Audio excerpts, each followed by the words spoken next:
This program features live coverage of an African safari and may include animal kills and carcasses. Viewer discretion is advised. Good morning, everybody, and a very warm welcome to you all from wherever you'll be watching. What we have here is a mother lioness and two cubs. Good morning, everybody. So plans for this morning is we heard lions that were calling west of camp this morning. So I headed out, and this is also where we kind of left these three last night. Full bellies, didn't think they were going to be going too far. We heard a couple of impalas alarm calling. So we came up and followed here. But welcome to Wild Earth, everybody, and welcome to your very own live safari from the African bush.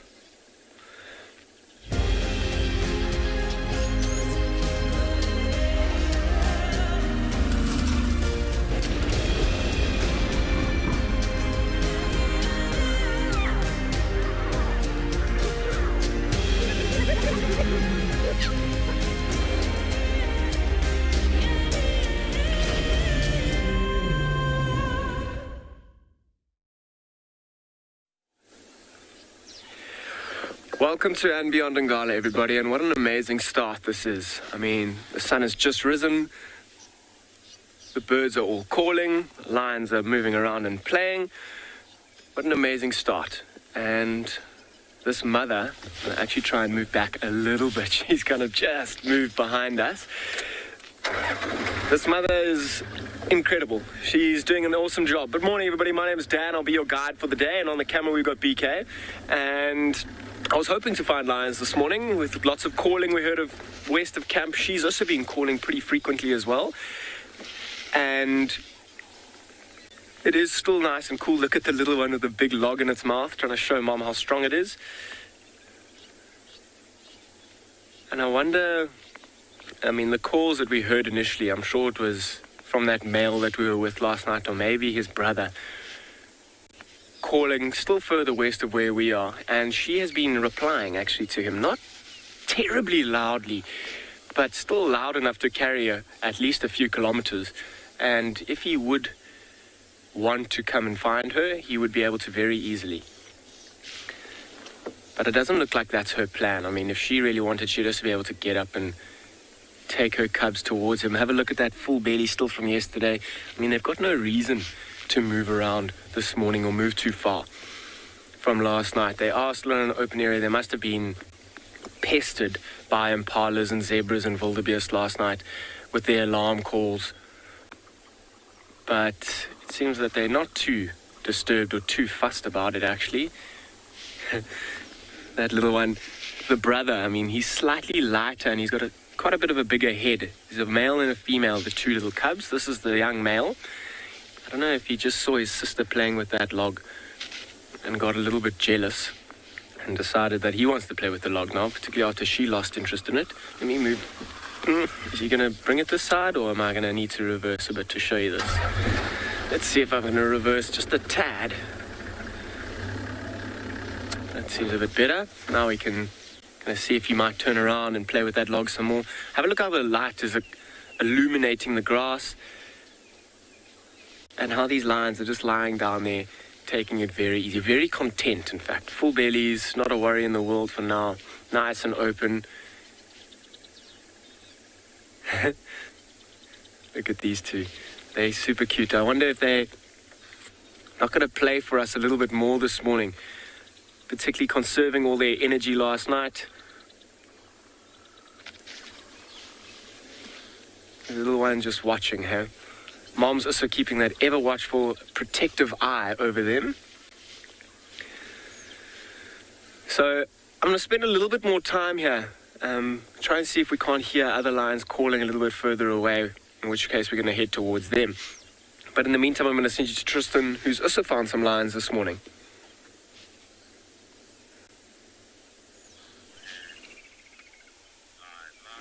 Well, we do have a lioness that is busy watching a whole bunch of impalas and a wildebeest. It seems as though quarantine is the place to be today. It seems as though there is a lot going on, and I'll tell you why in a short little bit. Before we get into all of that, let me say hello and tell you who I am and what is going on. this part of the world. My name is Tristan. On camera, I've got Johan. And like I said, it's a very warm welcome to Djuma this morning. This particular open area, for those of you that don't know, is called Quarantine. And like I say, it is the place to be this morning. This morning, we have 3 different predators on this particular clearing. So we have the lioness. There's Tingana, who is probably about 300 meters, 400 meters to the south of where she is.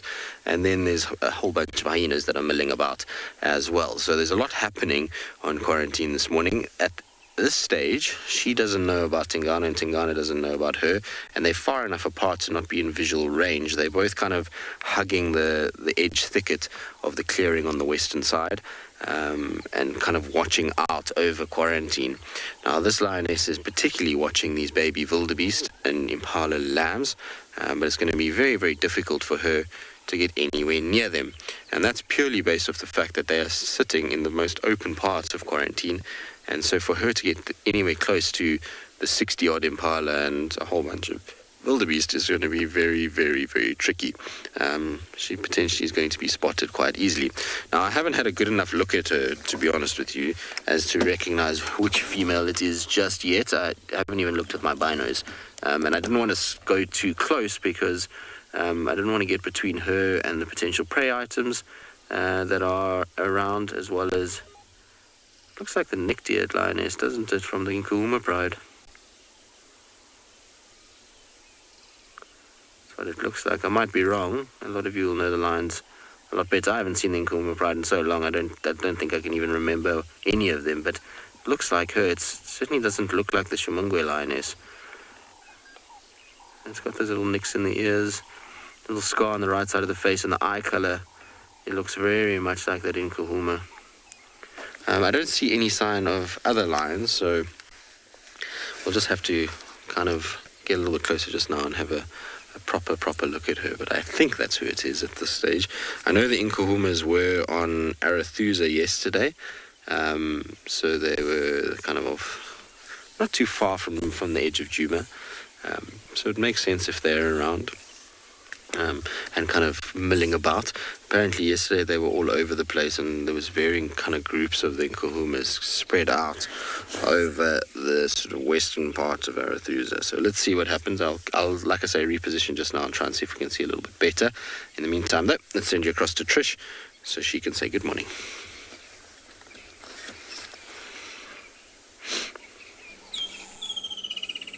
Such an exciting start to the morning. Both a leopard and a lioness on Quarantine, and all of those antelope. Ooh, could be a tense morning. Here we're at Treehouse Dam with a couple birds to chat about. And my name is Trishala, and I have Theo on camera with me this very wonderfully pleasant morning on Djuma Game Reserve in the Sabi Sands. Gorgeous temperature, not even a need for a jacket or anything like that. It's lovely, but of course that means that it's going to get much warmer as the day progresses.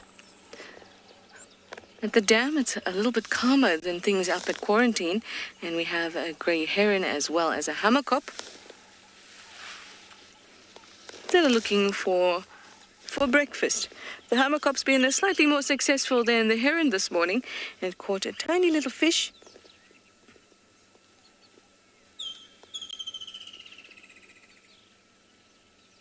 Oh, look at that.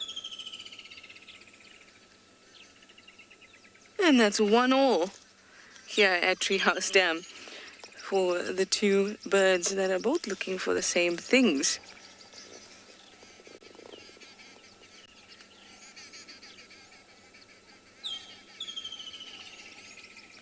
Both of them are after some fish, frogs, little creatures that will be living in the dam or around the dam. Arthropods. Those include insects and crustaceans, but they won't be able to take the terrapins that are also swimming about. Some gorgeous sounds. Hear the woodland kingfisher. And you'll find that birds are vocal a lot earlier in the summer, because the ground gets heated up much quicker and the air heats up much quicker. As the air heats up, you get you get kind of pockets of turbulence. Oh, wow. Everyone's very successful this morning. And those pockets of turbulence can disrupt their bird song, so they start singing a lot earlier. Susan, you say it's so peaceful out here. Isn't it just gorgeous, Susan?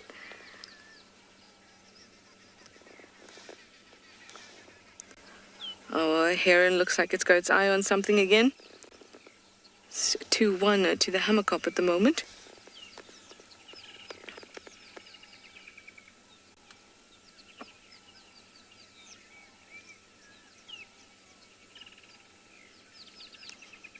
Oh, shook its head.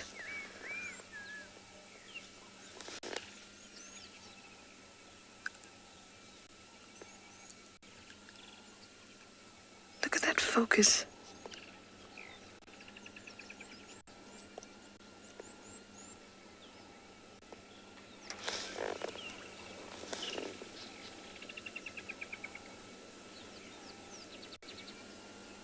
Still trying to eye out a meal.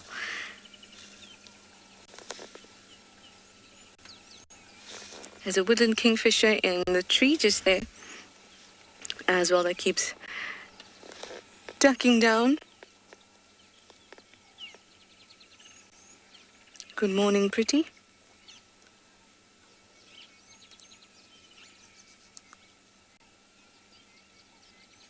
The feathers are so striking. Just as stunning. All right, well, this was a lovely, peaceful time at the dam, and we got to see some successful hunts going on here.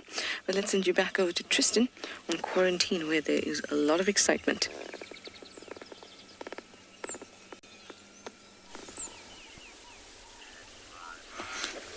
Well, it's not the Nikki lioness from the Nkumas. I've had a nice long look with binos, but it is definitely one of the Nkuma younger lionesses. I'm not 100% sure which one, but she's from the Nkuma Pride.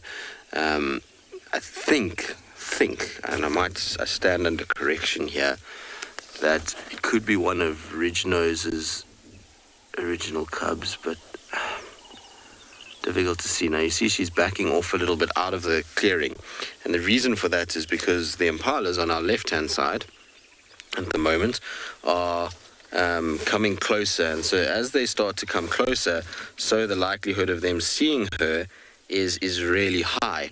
And so what she's doing is she's retreating slightly into the thicket so that she's going to be well hidden, so that as these impalas and wildebeest start approaching, they're not going to find her right on the clearing. And then what you're going to find is as they start to get hot, because it's going to be a very warm day today, hotter than it was yesterday, they're going to start pushing into these thicker, denser areas in order to try and get out of the heat, and that's going to play right into her hands. If she's lying in a dense thicket, it's going to be very difficult for anything to see her, as opposed to being out on the open clearing where everything is walking kind of and can spot her very, very easily. So I'm pretty sure it's why we've seen a sort of tactical retreat, if you want to call it that, is she just gets up, she moves behind some trees and some vegetation, but from there she'll still be able to watch what's going on, and she's going to hope that slowly but surely these animals get closer. And the time that we've been sitting here, I reckon the impalas have probably moved maybe about 20 meters closer to us. The wildebeest haven't moved at all, but the impalas definitely have. And it's starting to get a lot warmer now, so it doesn't surprise me that we're starting to see these animals shifting off of quarantine and starting to head into at least a bit of semblance of cover. But what that means is that I'm pretty much in the way at the moment, because those animals are going to move in my direction, which I don't want to be. So I'm going to try and move and get around her to the back side of her. It's always much better to be on the back end of the lioness rather than between prey and predator. Obviously, we're trying not to influence anything that's going on. Okay, well, we're going to do that. In the meantime, though, we're going to send you down to Kyle, see what he's up to this morning after such a spectacular end to the day yesterday on Tswalu. Dumela, good morning and welcome to Tswalu Kalahari. And this is a way I like to start the safari in the morning, doing a little early morning birding. And what a fantastic bird we have in view here. This is a ground scraper thrush. Very nice bird to see, very active at this moment. Very active forager. See it flicking out moving vegetation. Very warm welcome, good morning. My name is Carl, behind camera is Owen. And thank you very much for joining us on this fantastic morning. Nice calls of the white-browed sparrow weaver. Obviously those sharp, harsh, jumbled notes. And what a nice way to start off this morning's game drive. Very nice bird to see, those ground scraper thrushes. This ground scraper thrush. Yes, it is. And it's actually a pair. You normally find them in small pairs like this here, or small groups, just like this.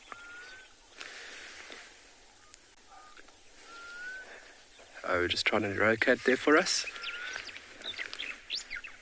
Very nice bird to see, and very distinctive markings. If you take a look at the one busy foraging, you'd see a very distinctive line through the eye and that heavily streaked or blotched breast and tummy. Uniform gunmetal, dark gunmetal grey dorsal section or back section of the bird. Very, very distinctive. But fantastic bird to see. Black cuckoo busy call in the background. Dawn chorus just starting to lift off. Please, for all our young earth warriors, please, if you want to communicate with us, any questions or comments, please feel free to do so. For all our young earth warriors, that would be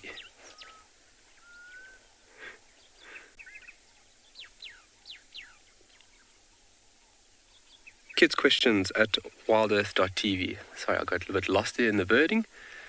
And then for everybody else, it's just a hashtag wildearth or at FC. And don't forget that exciting and new initiative. If you feel like you want to get really involved, please go and check out wildearth.tv/explorer. So it could be feeding on a little ant nest there, or termite nest, more than likely an ant nest. It's continuously pecking at the ground.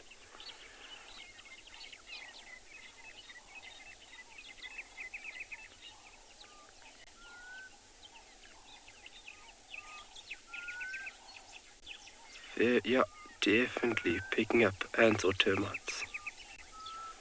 Well, we're going to enjoy a little bit more of this, and we'll see you when you guys get back this side.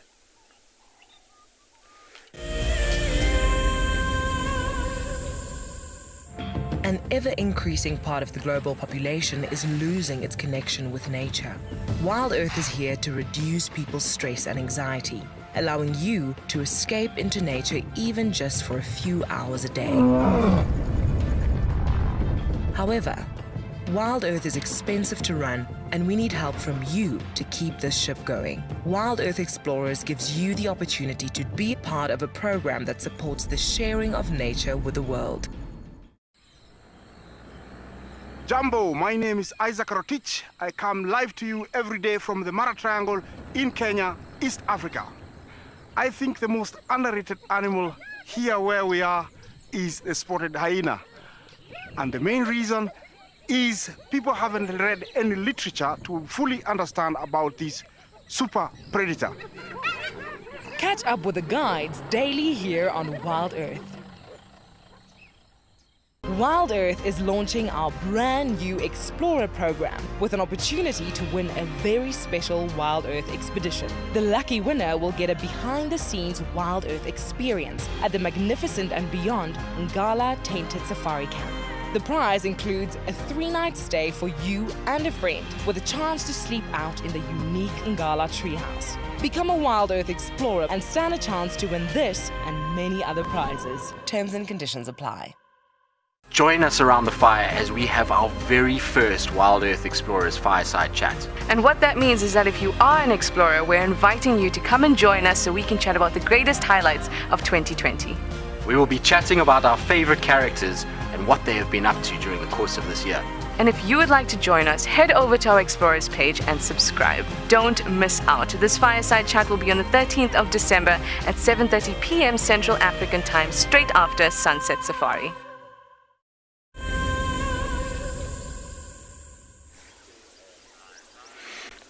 as you can see, there's a lioness that is much closer to these wildebeest and impalas. It's the whole Nkuhuma pride is here. At first it was just the one, but we're slowly but surely seeing one here and there and lying under bushes all over the place.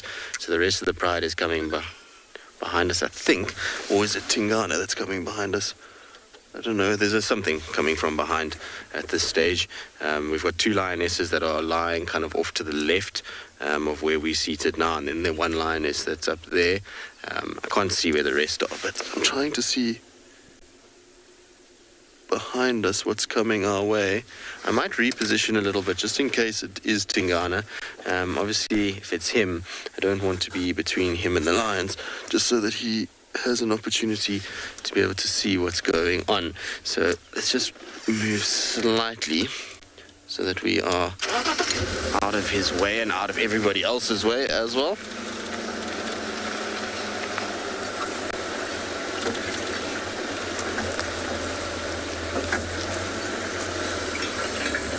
It is Tingana. He's going to walk straight into these lions. He's right here on our left-hand side, which is not ideal at all. So hopefully he's going to spot one of these lionesses before he gets close, because these lions are lying right under a bush next to the road and they're flat. You can't see them at all. Tinky, you need to pay attention. How crazy is this, though, that we've managed to get lions and leopard in the same place? And I always hate these kind of situations. They're never the ones that you want to see, because things can go very badly here and very quickly. So I'm hoping that the two lionesses that are sleeping are not going to notice him, but if he walks along the road, he's going to get himself into trouble. There we go. I think he spotted them, which is within time. Let's see what's going to happen now. I mean, he's an old, experienced male, no Tingy. Now, the problem is that his biggest safety point is the marula he's about to pass now. There's a big tree behind him. There we go. I think he's spotted them now.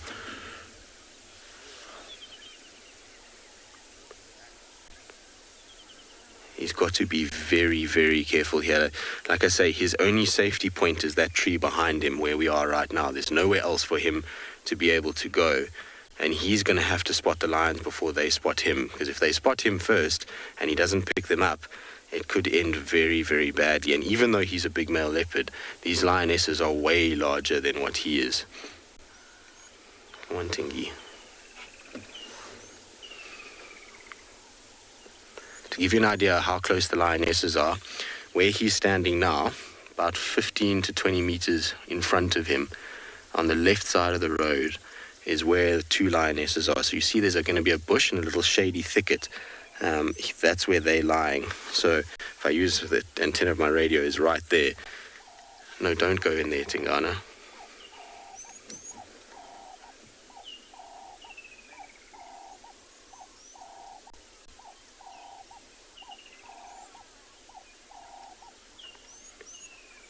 I don't even know what to say right now, because he's way too close and he's not paying attention in the right direction.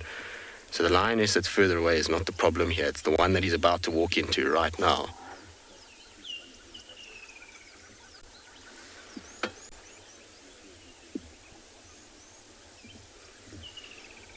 You see, he's seen them now.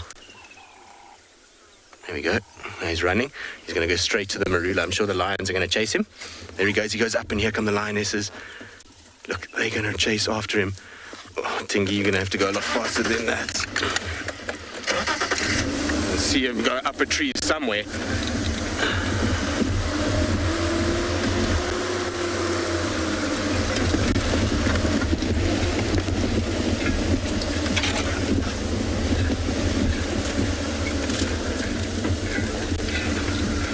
Try and get through all of this, which is not easy.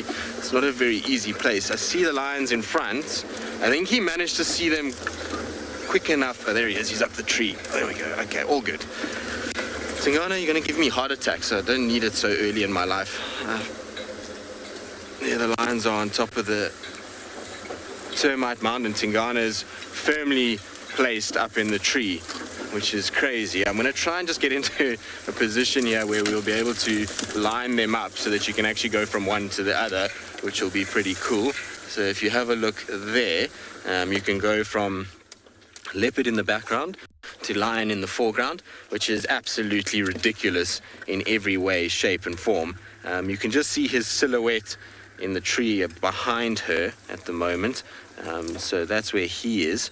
He's, like I say, he's up a tree. He'll be fine up there. It's no worries for him. The lionesses, while they can climb that tree, that's going to be probably too kind of flimsy, a lot of those branches, for them to actually get to him. And there's no kill, so there's no real risk for these lions to be able to kind of chase that leopard at the tree and try and kind of injure themselves by going up there. But I'm glad Tingana managed to spot those lions before they spotted him, because he was walking straight into them at one point, which is not an ideal situation at all.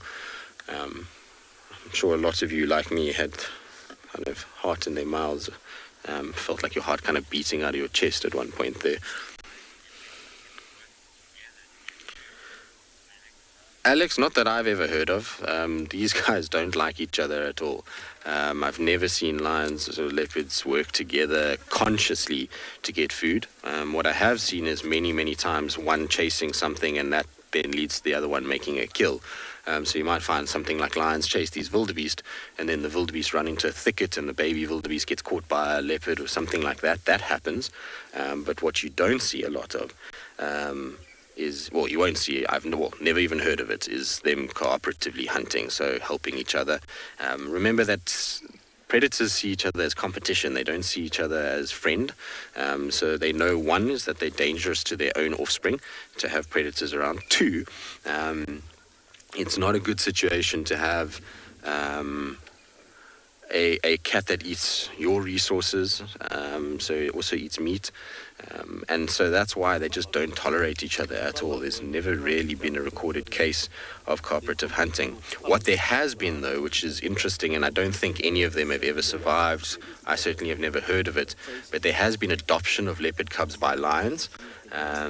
So lionesses that have litters of cubs that have sometimes adopted a little leopard cub, and there's a leopard cub suckling from a lion. That I've heard of a few times, but never actually seen those able to kind of grow and become adult leopards within a lion structure. So I'm not sure if there's maybe something within the nutrition that they get, or the way that the lionesses try and look after them, that leads to them dying, or when the lionesses start to realize, hang on, they look different, and kill them. I don't know kind of how that plays out. It's one of those things that we often kind of see, not often, but you do see pictures of these leopards suckling from lions, but you never really see it progress from there. So I suspect that the lioness eventually realizes, hang on a second, this is not from my pride, and this is not what it's supposed to look like, and either it gets killed by other members of the pride, or maybe, that's maybe probably more likely what happens, is that she introduces it to the pride and the other members see leopard and not little baby and don't have their mom blinkers on, and end up killing the cub. I mean, I don't know. No one's actually documented what happens to those little cubs when they start to develop with the mom. But isn't that just the most insane thing to see? Like I say, a lion in the foreground and leopard in the background. It's one of those things that you don't see very often at all. Anthony, not really, no. I mean, hunting will take first preference, but they've got to assert themselves and make sure that they just send a clear message that they are in charge of what's going on. So you'll find that they will chase a leopard and they'll make sure that they kind of intimidate that animal as much as possible. But you can see now this lioness in the foreground, so the one that is kind of sitting here, she's not going to be kind of worried too much at all. She's hardly even facing Tingana anymore. Mostly she's just having a bit of a nap. You can see her eyes closing in the morning sunshine. So what does happen a lot of the time is when they chase these leopards is that they end up lying down, and then they kind of basically keep that leopard up the tree because they lie right next to it. And what happens is the leopard will sit up there and wait and wait and wait. And once it sees the lionesses completely flat and sleeping, then they try and sneak down and run away as quick as possible before the lionesses can notice that they have gone. But sometimes that can be an all-day thing. I have seen leopards stuck up trees all day long with lions sleeping underneath. So it can be a long, long, long morning for Tingana. But hopefully what's going to happen is these lions are going to move off and allow him the chance to come down. Nkohumas, you haven't been here for ages, but you come back with a vengeance, don't you? I'm glad, though, that they didn't grab Tingana. I was kind of hoping that was not what I wanted at all. It would have been a very, very disturbing thing to witness, a leopard being taken by lions. It's not a pleasant thing, and it does happen. There's been a lot of lions that even at Tingana's experience level have been taken by, a lot of leopards, should I say, that of his experience level have been taken by lions. So good that it's all worked out and he's managed to somehow evade them. Luckily he spotted them, because if he hadn't spotted them, he was going to be in big trouble. He would have walked straight into those lionesses. And it just goes to show you how perceptive they are. I think what happened there is he actually saw the first lioness, which was the one right in the open clearing, and then he thought to himself, no, I need to get away from her, and he was going to cut into the bush and play it casual and just walk through the thickets around her. But obviously there were the other two, like I say, that were in there. Shame, boy. It's been a long time since he's had to climb a tree for anything other than food and to pilfer from somebody else. So this is a different experience for him at this stage. I'm sure the lionesses are just milling around underneath the tree at the moment. They doubt they're doing too much else. They won't really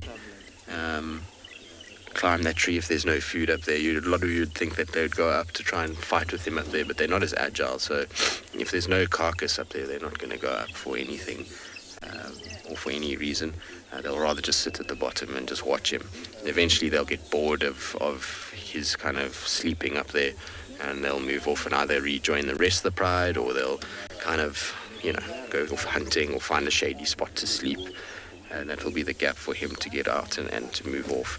And once he does come down, he's going to run, and he'll run far. He's not going to stay anywhere near here, which is a bit of a pity, because he was starting to get into a little pattern where he was coming to quarantine, hunting, and then back to the dam overnight for all of you to watch on the dam cam, and then kind of going off and back again. So it's a pity that that's going to be ruined a little bit, but at the end of the day, it's also nice to see the Nkomo Pride around Manjima once again. Alright, so we'll carry on sitting here. We'll see what happens and what plays out and whether the rest of the pride arrives or what goes on. In the meantime, though, let's send you across to Peter.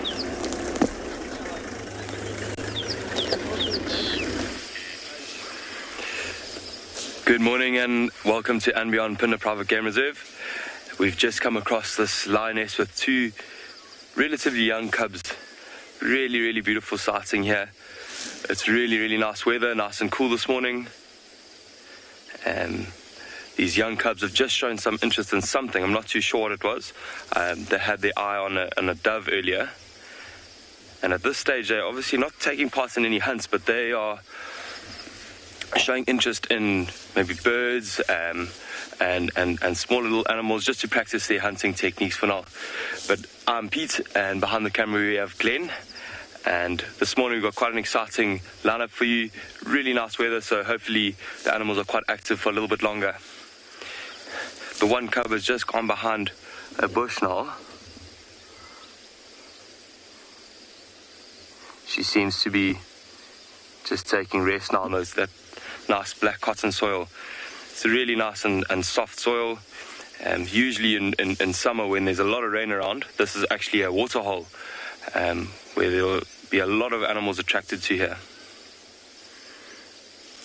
You can see even all the little footprints all over the place where elephants would have made indentations, rhinos, anything that's got quite a bit of weight behind it.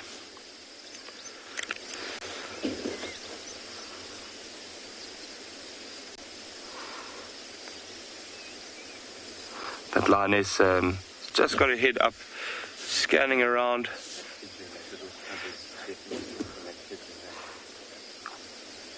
So Glenn's just said to me now,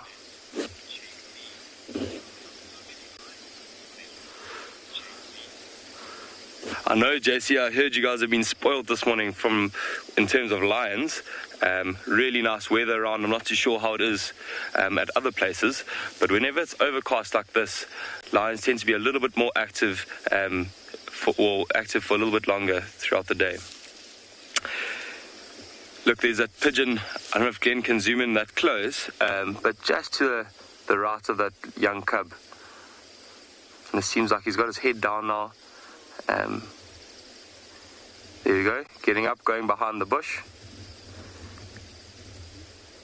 So this young cub has obviously just taken notes from the mom, seen her in action before, how she hunts, using a little bit of disguise.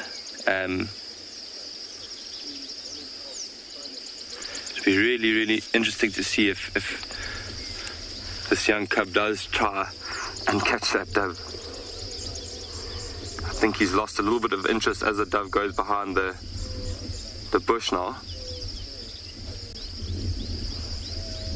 He does still have his eyes on it though.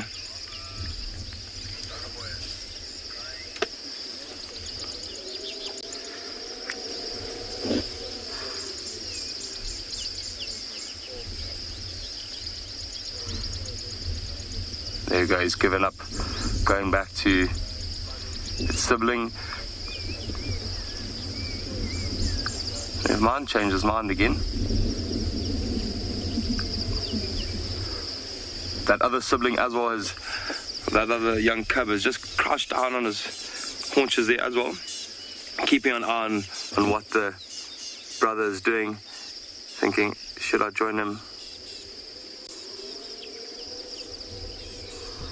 But also that soil looks so nice and comfortable. I think she's decided just to lie there and watch what happens here.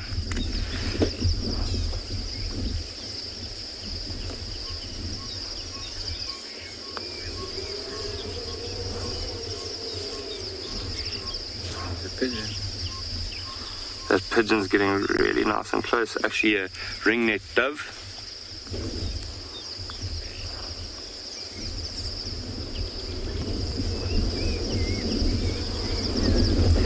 That dove doesn't actually show too much interest in the cub.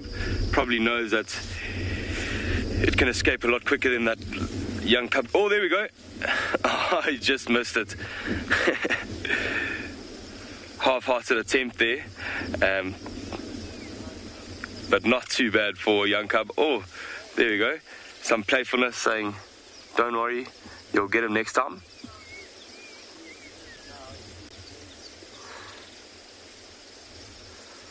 It's lovely to see this little bit of energy from these young cubs. You can tell even from this young age, they've got a really close bond. Everywhere the one goes, the other will go as well. They won't ever be separated too far. There we go, he's going again. Ah! And once again, no luck. Look at them stalking each other now. One's just hiding behind the bush there. There we go.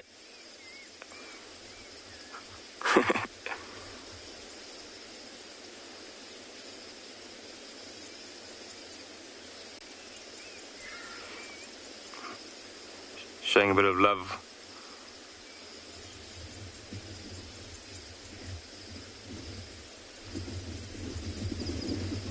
Might notice now as the one's walking a little towards us, that's the young male cub, and he's slightly bigger than the female that's behind him there.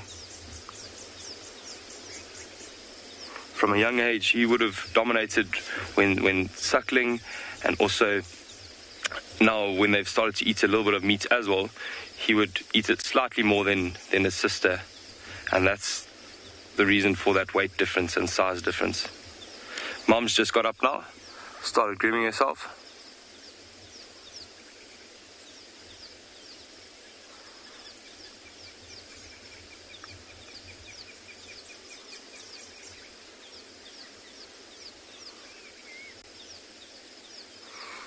Nice big stretch now. She got a bit of a fright from her cubs there. Really nice to see all this playfulness here. You can see that bond between them is really, really close as well.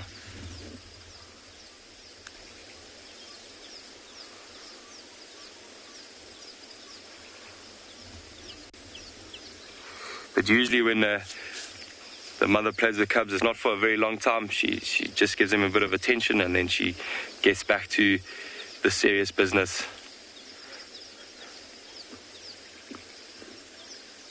A little bit of a toilet break now.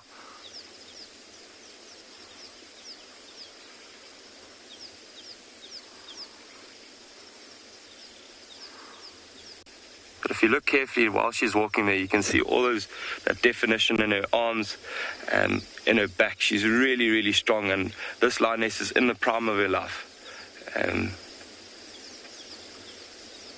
This is her first litter, so she's doing really, really well here. There we go. Very playful. You can still see that she's quite youthful still.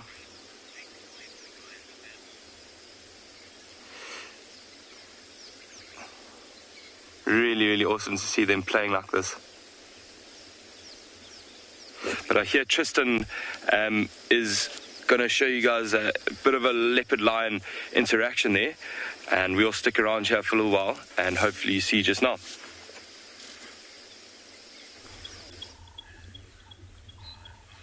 As you can see, not much has changed here. Tingana is staring out because the impalas behind us are going absolutely crazy, which means I'm pretty sure they've spotted those lions.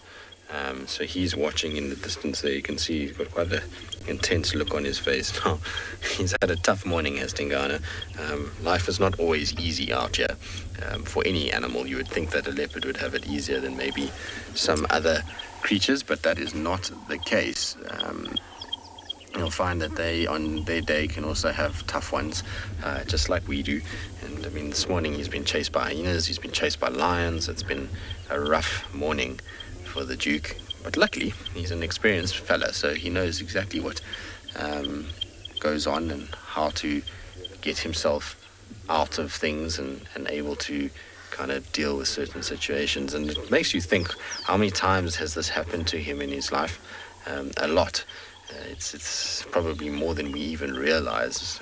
We know we've seen multiple different leopards chased by lions in the past, but including him. But it's never something that you kind of breathe easy about, because things can go horribly wrong very, very, very quickly. The last kind of incident I remember, well, in this area of lions getting hold of a leopard was, and to do with the kind of leopards we follow, was one of Tandi's cubs that was taken by the Styx Pride. A horrible, horrible, horrible sighting that, and the footage and videos and photos are not very pleasant at all. And he just unfortunately slipped slightly as he was trying to get up the tree, and they grabbed him by the tail and kind of pulled him out and yanked him out of the tree, and then sort of systematically killed him, much like they would if they were in a kind of fight with another pride of lions. So it was not an easy thing to watch that, and that's what you never want to see. So kind of when he was approaching there, I was just hoping that we weren't going to get an incident of that ilk. It's not funny when that happens at all. No, James, I suspect that he's not thrilled at all. It's like when you have those days where you wake up and everything just starts to go wrong. You kind of get out of bed and stub your toe, then you spill your coffee or your tea, then you kind of go out and there's traffic, and then you kind of have maybe a car accident. That's the kind of morning Tingana's having at this stage. So I'm not surprised he's not looking chuffed with life. It's not the kind of start to one's day that you would want to be, like I say, chased by hyenas first and then having to be treed by lions, when you just want to go on your morning stroll and go and get yourself an impala lamb for breakfast. Things didn't quite work out that way today, Tingy, but that's okay. He's survived, so he'll settle down and won't be so grumpy by this afternoon. And I don't think the lions are going to stick around too close to where he is. I suspect what we're going to see is that they're going to get hot, and they're going to go try find some shade, and then he'll be able to get down and go and do his own thing and find somewhere peaceful where everyone will leave him alone.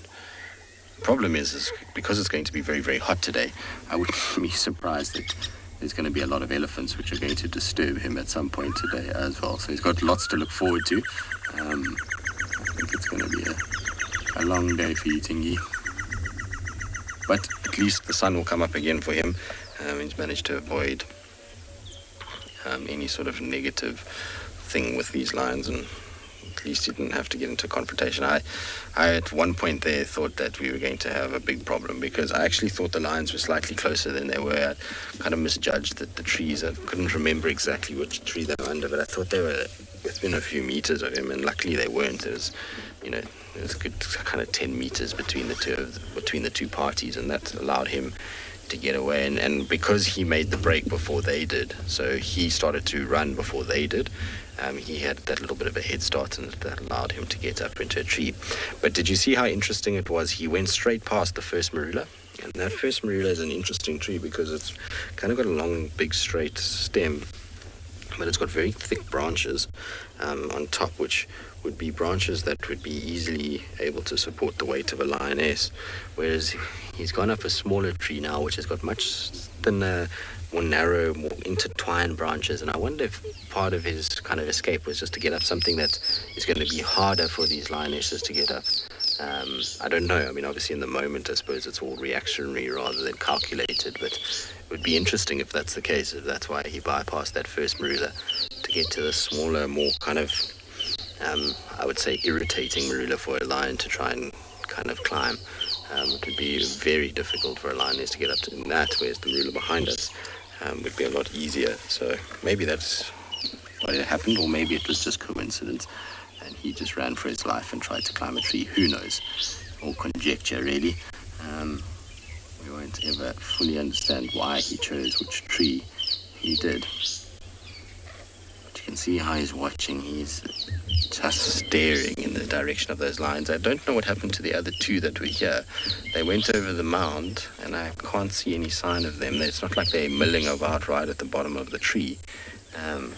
But they must be here somewhere, that he's still in the tree itself, because he wouldn't be in the tree if he couldn't see the lions. He would be down and away. But there must be somewhere nearby, although he keeps just staring to where the impalas were alarm calling. He's not looking anywhere else, and where those lions are, I can see the other vehicle is with the lions at the moment. It's far enough that he could escape without anyone worrying him. So I don't know.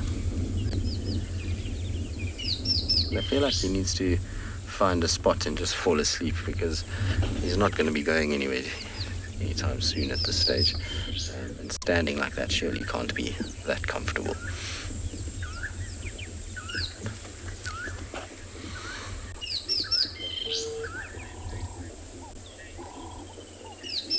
Beverly, in lions not so much, but in leopards very much so. Their food preferences do change. So what you'll find is, as they start off in their life, they start off on very small things. So they lizards, birds, small mice. As cubs, they play and they try and catch things, and so that constitutes the sort of start of their diet. As they start to get older and physically more capable, so they then start to escalate into other prey animals, and they'll then be able to start getting things like the likes of impalas and so forth. And you'll find it's very dependent on the area that they live in as to what their kind of preferred food item is. But then as they start to get older, they start to slow down a little bit. Catching speedy things becomes a lot harder. You start to see them almost regressing slightly. So they'll target slow-moving animals like porcupines, aardvarks, civets, those kinds of things. And then on top of it, they'll start to kind of catch birds and try and kind of scavenge off other leopards quite a bit as well. So they kind of start to almost go back into a youthful phase where they try and catch smaller things rather than the larger stuff, which you'll see often with old male leopards, particularly porcupines and civets, become something that they start to really eat a lot of. And a lot of them actually, it's kind of the beginning of the end for them, because when they start to do that, they expose themselves heavily to all kinds of issues. So eating porcupines is not a clever thing for an old leopard. If you get quills stuck in you, that can lead to infections, which can be fatal to them. So, and desperation as they get hungry and it becomes harder to hunt, makes life very difficult, and then they take more risk than they probably would have. But Tingana's not in that bracket yet. He's still very fit and healthy, and even though he's eaten the odd porcupine and civet here and there, it's still not constituting the majority of his diet. So he's absolutely fine, and we saw him kill an impala down the other day, so he's still got what it takes to survive as an adult male leopard.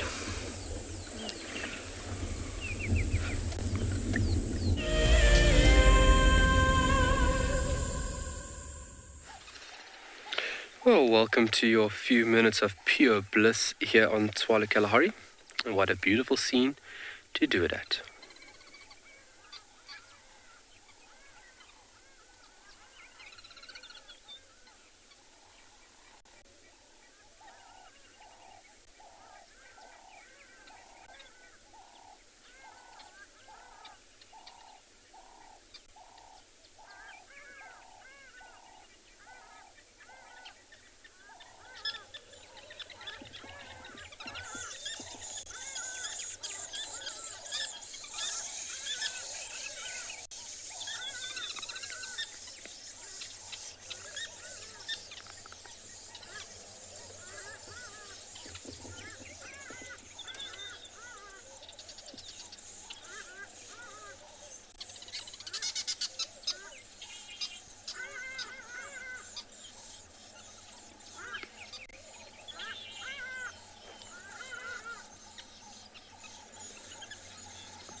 What an enriching experience, and how beautiful of a scene to be looking at. Very active, you can hear the little chicks calling, and parents obviously hard at work to ensure the safety of these little individuals.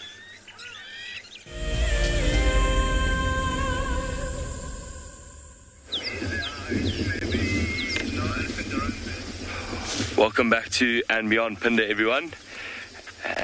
These lions have stopped playing a little bit.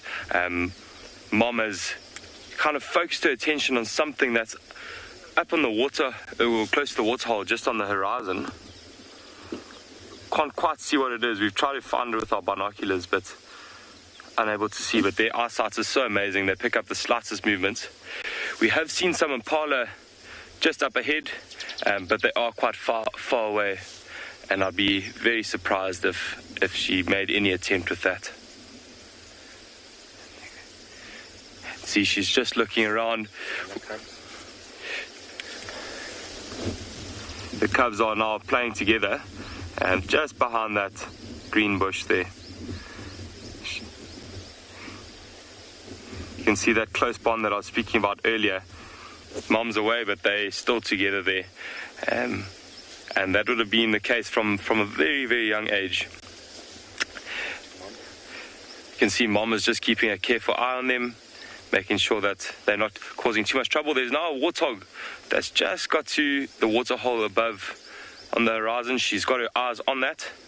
In this area, this pride is, they almost specialized hunters of warthog. Warthog is probably one of the most common species found in this area, and they really, really are good at hunting warthogs, as we saw yesterday. See that warthog's just trotting around, and there's a little bit of mud there. And now this lioness has got her ears pricked straight forward towards that warthog. She's got her eyes dead set on it.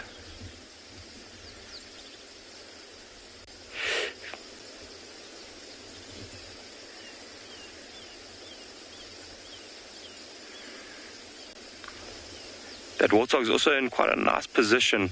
She's got a lot of space in between, but she's coming from a low level up to a high level. There's a lot of cover in between.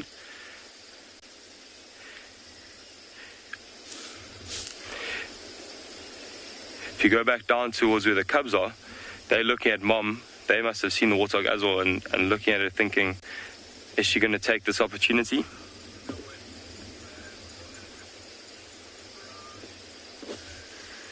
She seems to not be too interested now.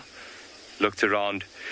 She might also just be looking to see if there are any other prey species around that might alarm call if she had to start moving towards that warthog. If Impala or Inyala saw her, they would start barking at her, and that would just alert the warthog that there is a predator around, and the warthog would then run off.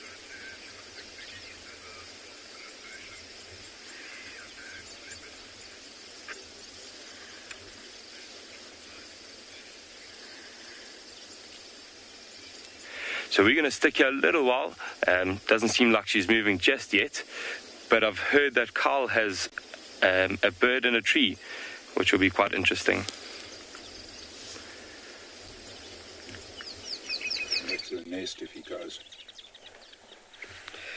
Well, welcome back.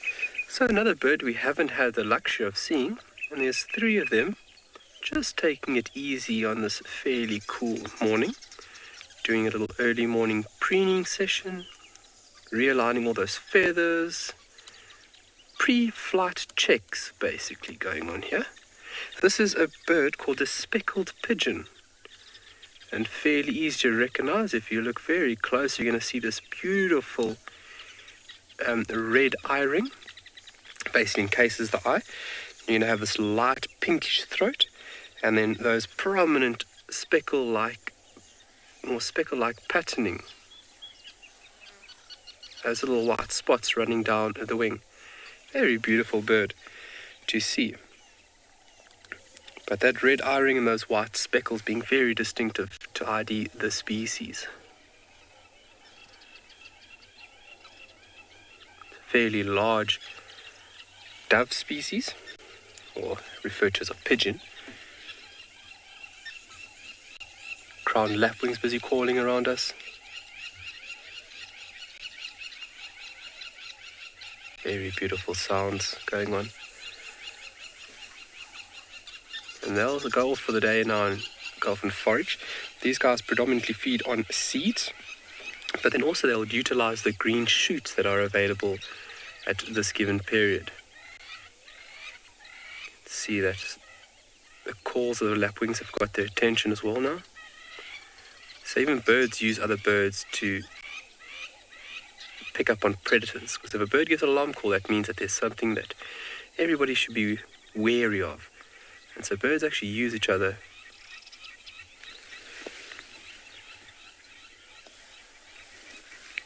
Mike, good morning. What is the difference between a dove and a pigeon? Well, a pigeon would be a larger species and a dove would be a smaller. By my knowledge, doves are smaller versions of pigeons. Pigeons are quite large, chunky individuals. So if you look at this individual would be at about 300 to about 350 grams. And then in comparison to the ring-necked dove that we've been looking at quite a lot, the ring-necked dove is only about 150 grams. So it's quite a large size difference in terms of body mass. So your larger species, pigeons, and then your smaller ones, doves. Very, very beautiful birds. But I just want to get Owen's attention, and let's just take a look at this wonderful scene we've got going here on the right-hand side. And I mean, it is spectacular. You'll see that how the light affects this place is quite remarkable. And just look at the backdrop that we're enjoying here. You can see all the spider webs being illuminated from the sun. When the birds go into the nest, you can see debris falling down and just almost like snowflakes coming down. There's a few insects making their way across the nest. And obviously just the sheer beauty of the birds going into the nest is just remarkable. Bits of the green that's just illuminate on the tree, and then the dark, basically shadow being casted from that of the sun being behind it of the tree. It's just a very beautiful scene. So a lot of babies would be in these nests now.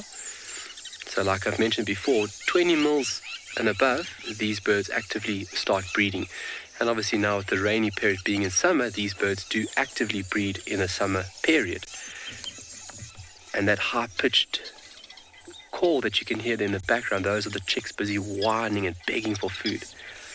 The next couple of weeks, the parents will actually, when the fledgling is ready to leave the nest, the parents will actually entice the little ones out. So they will sit on a branch with a food item to basically lure this young individual out. It's very nice of the parents to kind of, give them a push over the ledge or a push out the nest.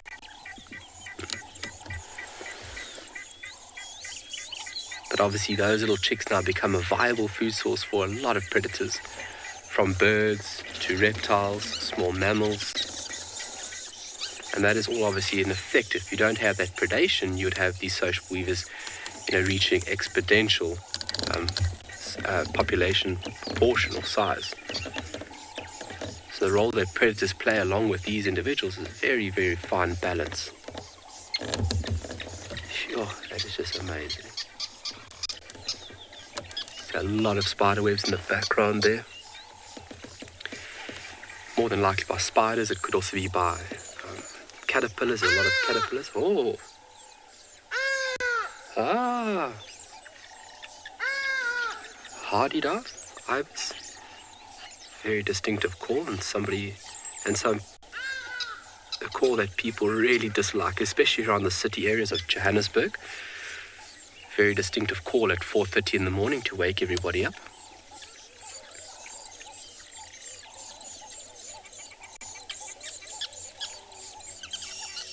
And that is just magic.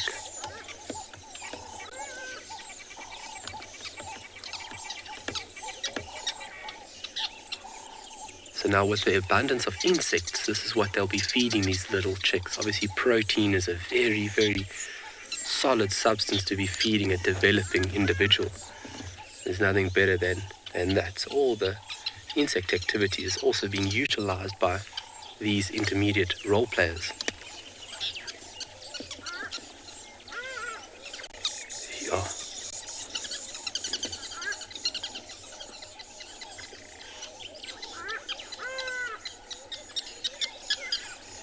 And if you take a look at the bottom right, left-hand corner of this nest, you can... Oh, all right. We're going to send you off to, I think it's Pete and some thirsty lions.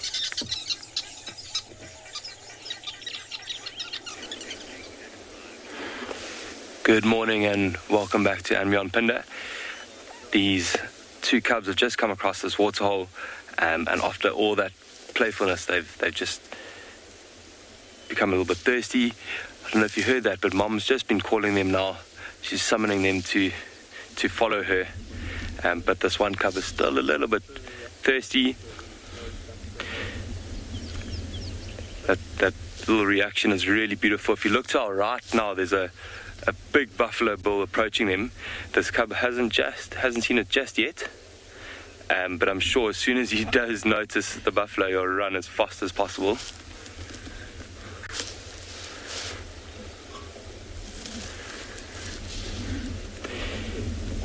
I'm sure if these buffalo had to come across these cubs without the mom around, it would be quite an interesting story that would unfold. I think the buffalo would chase these cubs, and I've read about it where they can actually kill the cubs and take them out because they are such a threat to buffalo. But because this mom is by herself, she's definitely not going to even attempt to show any interest in these buffalo here.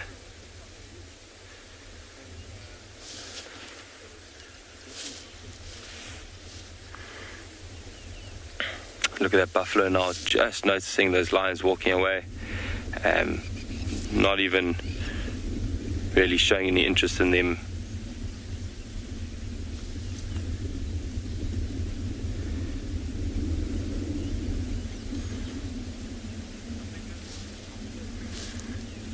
Really beautiful now. You can see this whole herd slowly making their way towards this waterhole.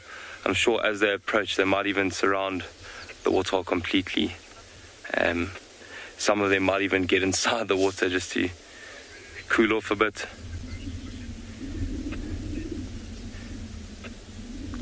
But as they're walking towards us, you'll notice that most of the buffalo that are close to us now are slightly older.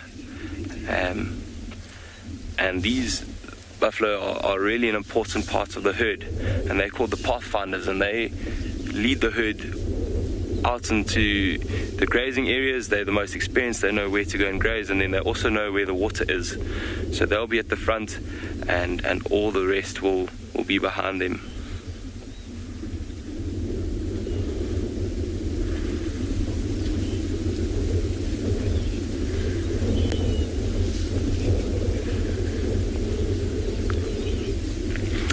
Not sure, thank you for the question, asking about crocodiles in this waterhole. This waterhole is a little bit too small. It's quite shallow. The other night we saw hippos in here, and it's quite a shallow waterhole. And if it's a really hot day, it can even dry up. So there won't be crocodiles in here. They tend to be in a waterhole where there's almost permanent water. They do move around a bit, but they like it with a bit more of a larger water body. I'd get quite a fright if a crocodile did pop its head up right now though. But look at that now, beautiful. All their horns are lying there, got their heads down drinking.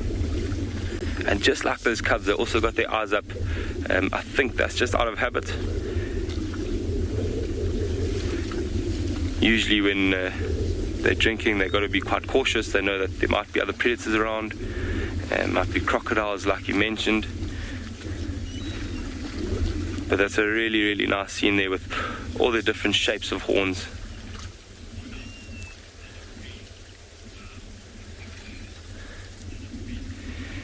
Thanks, Anna Maria. It is quite a nice herd, and they still keep coming. Just over the horizon, they just keep piling in here.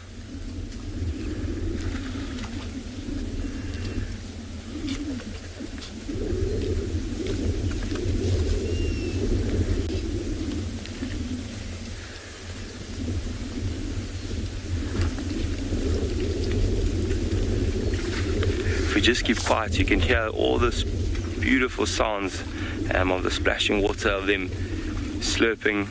Let's just keep quiet for a little while and hear it.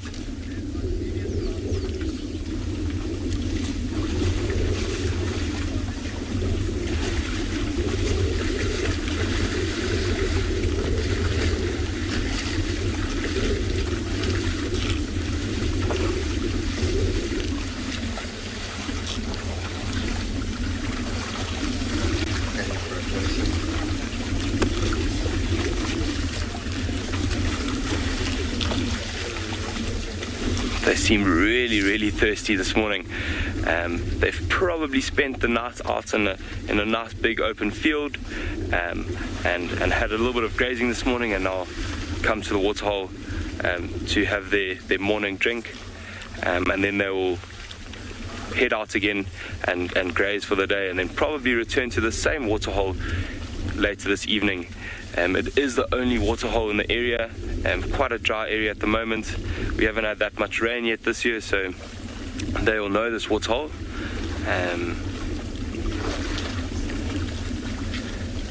So it's a really an important part of their lives. Like I mentioned earlier, look at them. Some of them have gone almost knee deep inside this waterhole now.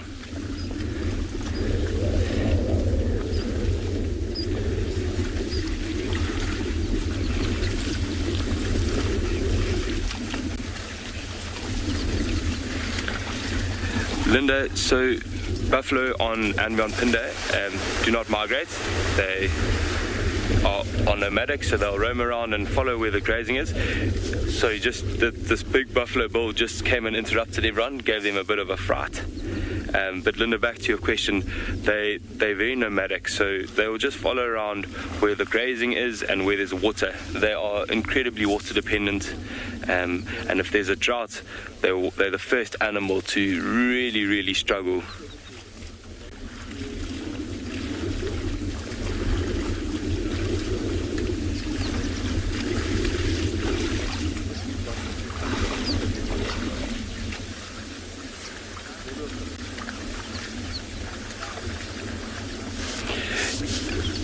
Then if you go just beyond this bull, there's a young female there with a tree stuck on her horns.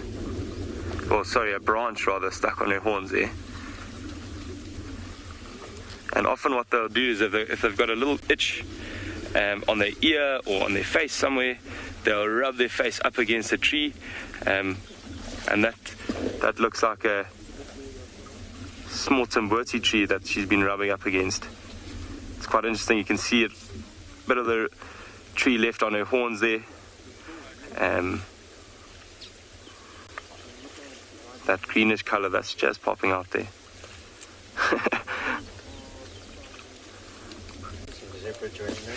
Yeah, there's some zebra coming from behind as well. Really, really beautiful scene here.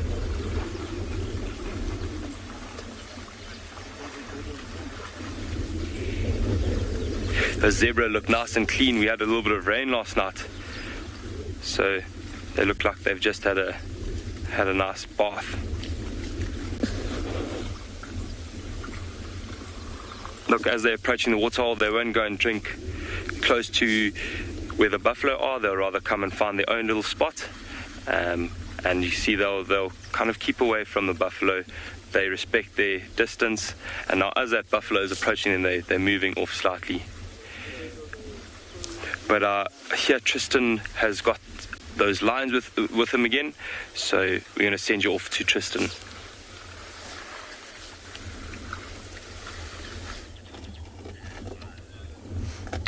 As you can see, that was where we were with Tingana, but he's come down and disappeared, and we have decided consciously not to follow him. Oopsie, there goes my game drive radio. Sorry, Lions. We've consciously decided not to follow him, purely based off the fact that he's had a rough morning already, and us crashing in behind him is only going to stress him out more, and there's no really reason to do that. We're not here to stress animals. We're not trying to, increase their stress levels. We rather want them to kind of see us in a positive light rather than a negative one, and it just didn't feel right to follow him. He's had a tough morning already, between being chased by all these different things and stressed out, and he just, I think, needs time for himself. So rather than us crashing around him, making him feel as though he's a bit jittery, we decided we'd stay a little bit with the lions, although it's only 3 members of the Nkuhuma Pride. I don't see any others. I certainly haven't found any signs of other members here. And I wonder if that's starting to be an indication of what might be happening within the Nkuhumas going forward. That pride is big. It's way too big to survive here as it stands. We don't have enough food availability in terms of big prey items to sustain prides that are 16, 18 members if you include the evokers. That's just, it's too large. They need a high percentage of buffalo in their diet, or giraffe, and we have very few of either of those in this area at the moment. So I wouldn't be surprised we're going to end up with a split.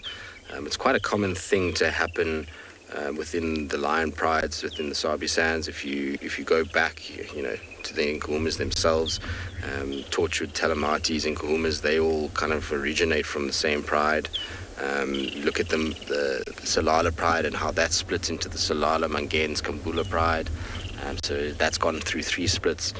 So it happens regularly when the prides get too big, then the lions have to split out. Tortured Pride is split again now, with the younger individuals doing their own thing and the older lionesses on their own. So I wouldn't be surprised if we see a lot of the sub-adult lionesses from the 2016 litters. I call them sub-adults because none of them have got cubs yet. But I wouldn't be surprised if we see those lionesses leaving the older lionesses and going about doing their own thing.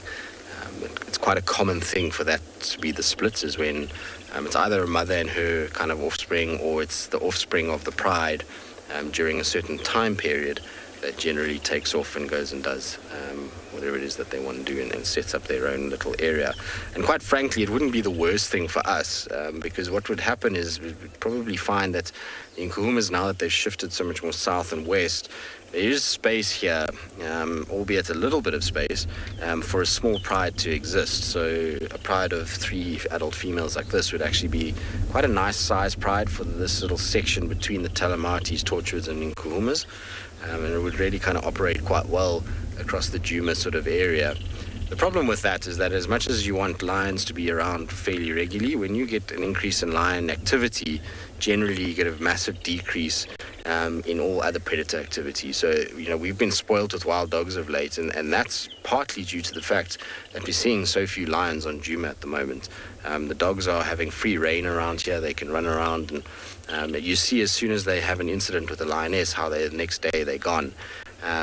So you find when there's a lot of lion activity, dogs go down, cheetah sightings will all but vanish, and even your leopard sightings start to take a downturn as animals try and avoid those areas where there's high lion activity, precisely because of what we just saw this morning. So as much as it would be nice to have a smaller pride operating on Djuma, it will come with a cost, but that's the way things are. I mean, it's life, it's how the balance works. And it's why we kind of, sit and observe and we start to learn over the years and for extended period of times to be able to understand this ebb and flow that takes place. All right, we'll sit with the lions for a little bit longer. It's getting very warm, so I don't think they're going to do too much, but let's send you across to Kyle, who I believe has got something very interesting. You're not going to go in this way? So, the beautiful color that you're seeing from these two beetles, there is one over there and there is one over there, is not from actual pigment, but it is the way that the structural components of the animal's body is structured, and it is reflecting a certain wavelength off of the cuticles, the tiny little pieces that make up the animal's body plan. These are jewel beetles. And jewel beetles, hence the name jewel, they actually look like pieces of jewel. And I mean, it is absolutely stunning. The color that is coming off of these little insects is remarkable. So jewel beetles come in a variety of sizes, anywhere from 2 to about 50 millimeters. So fairly large, 2 millimeters up to about 5 centimeters in length. That would be about yay big, my finger next to them. So it's quite a large individual. And they have these elongated body plans. You can see over here, it's quite an elongated structure. And if you think about beetles, beetles are very, very diverse in terms of their body plan. And the stuff that makes up the body plan, the chitin, obviously has allowed them to diversify and inhabit multiple environments across the globe, also making them one of the most abundant in terms of species across the world. There's about 380,000 described species of beetle. And this body plan, and as well as the stuff that makes up the body plan, has given rise to their success. These two individuals are just resting now. Obviously, it's still a bit cool. Insects operate in a more warmer temperature range. When it's cool like this, they tend to be very, very static. And I mean, what an amazing insect to be looking at. Absolutely mind-boggling. So just on a quick count, I read something a couple of minutes ago that some of these insects go through an immature stage that lasts up to 35 years. 35 years. I mean, that's remarkable. And just thinking about their role that they play is obviously very important. And beetles play a role of multiple roles, from being predators to being pollinators to being prey, you name it, even being a host for certain parasites. But really, really beautiful to see this little individual sitting on this leaf. They are sitting on a velvet raisin bush, and what initially got my attention is I was busy looking over here, and there's a lot of little caterpillars around and on this tree, and it is very busy.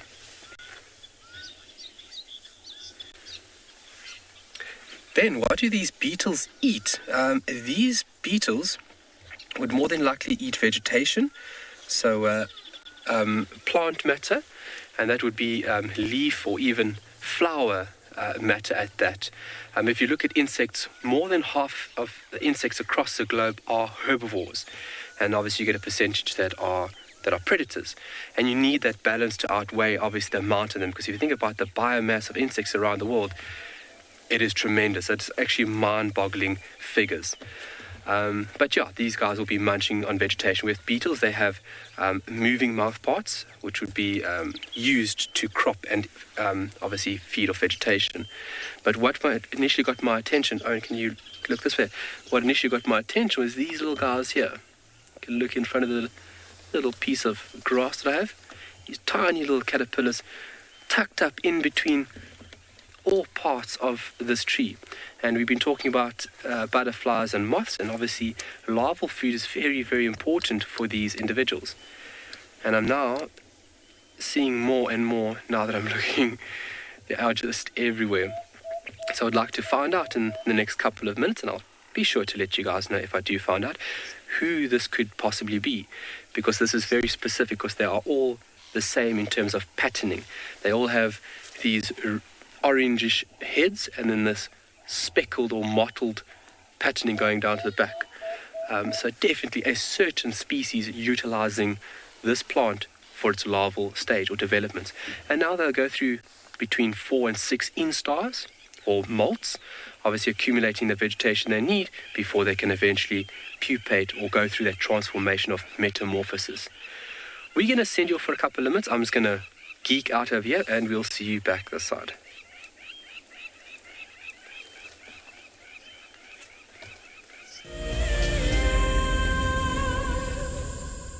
Join us around the fire as we have our very first Wild Earth Explorers fireside chat. And what that means is that if you are an explorer, we're inviting you to come and join us so we can chat about the greatest highlights of 2020. We will be chatting about our favorite characters and what they have been up to during the course of this year. And if you would like to join us, head over to our Explorers page and subscribe. Don't miss out. This fireside chat will be on the 13th of December at 7:30 p.m. Central African Time, straight after Sunset Safari. This is Rusty. He's my favorite vehicle, and we've been through all the good times here in the bush. Now, if you feel a connection to Djuma Game Reserve like I do, then we have a fantastic opportunity for you. You can have your name engraved on a brushed metal plaque just like this one, and we will attach it to Rusty so you can always be with us on safari in spirit. We will even send you a digital photograph once your plaque is mounted on Rusty. Spaces are limited, so grab your spot now. What fascinates me most about the animal circle of life is the intricacies between the large and the very, very small. I mean, it's very easy to go out there and find the large. Once you found the large, the cascading effect down to the small absolutely fascinates me. Alertness and situation awareness is by far the number one aspect for protecting ourselves out on safari. Catch up with the guides daily here on Wild Earth. Have you been watching Wild Earth and dreamt of being right there on safari with one of the guides? Well, now you can. Wild Earth is offering you a chance to buy a ticket to dream. You or a friend can hop on board a live Wild Earth show and join our guide on safari. The ticket is redeemable at any of our locations, anytime in the future. Only a limited number of tickets are available, so don't wait. Get your ticket now and start dreaming. Terms and conditions apply.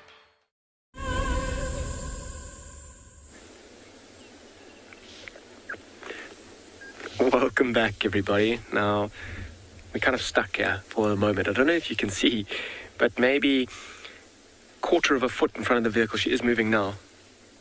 There she goes. Look at this lioness. She's right next to us. And it's quite amazing. We were with her this morning. We left her to try and follow up on the rest of the pride. And drove quite a distance, and as we were driving, we heard baboons' alarm calling. So we kind of turned around and went back towards the riverbed. And she's moving quite quickly, and she's moving quite far as well. Particularly, it is warming up quite a lot as well. And her little cubs are, I wonder where they are right now. I wonder if they're not ahead of her, or if they're right in front. Oh no, they're right in front of me, so I'm not going to go anywhere. I just got a glimpse of one of the tails. I might be able to move back a little bit. They might, no, it's not the shade of my vehicle that they're using, so let me move back a little bit. See if you can see them. Have a look at them. They've just kind of reappeared in the picture in the front. Keep going, Beak says. There we go. More. Cool. Quite amazing. I mean, as we were following her as well, we found the baboons. We saw them alarm calling.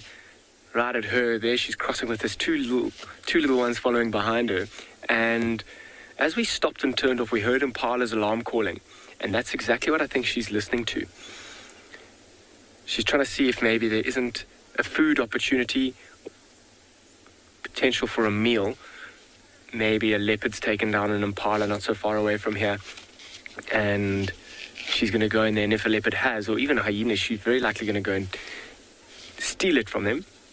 But it's quite interesting. I mean, she is being quite brave, taking her two little cubs to an unknown impala alarm call, because if it is maybe another pride of lions or a huge clan of hyenas, it will put these two cubs in serious danger, in fact.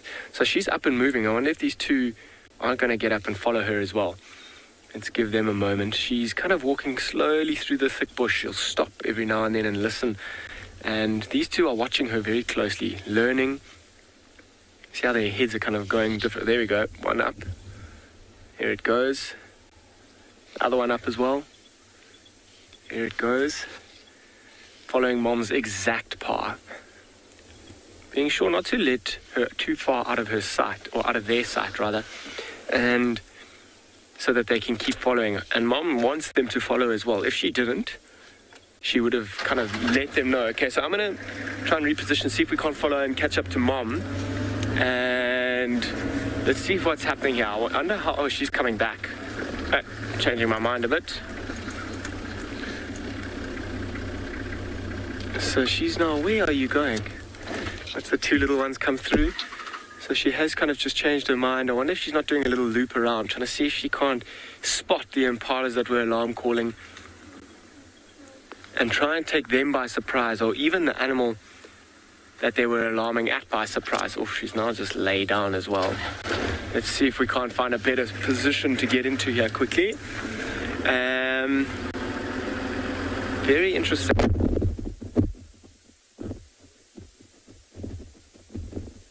Oh, my audio, sorry. Back? Cool. Back again. So, let's see. Let's try and get in here. Watch your head here, BK, and the camera. Just going to turn off and allow this vehicle in front of me to get a good spot. So a bit of a tricky spot that she's lying in. And I'm going to try and keep my head out the way as well. Be very interesting to see what her next move is. She looks like she's picked a shady spot. And so I wonder if she's not listening. Listen, I don't know if you can hear that. Those impalas are still alarm calling.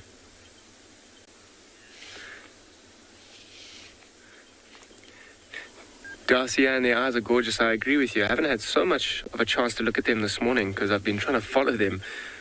Oh, up she gets. Those impalas are still alarm calling, hey? And she's definitely interested in heading towards there.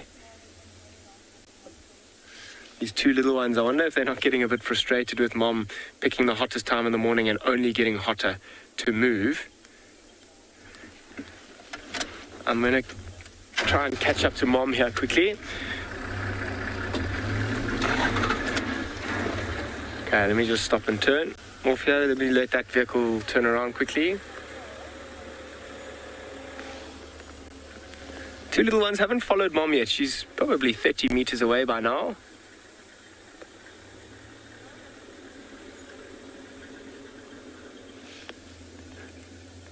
They're enjoying the shade.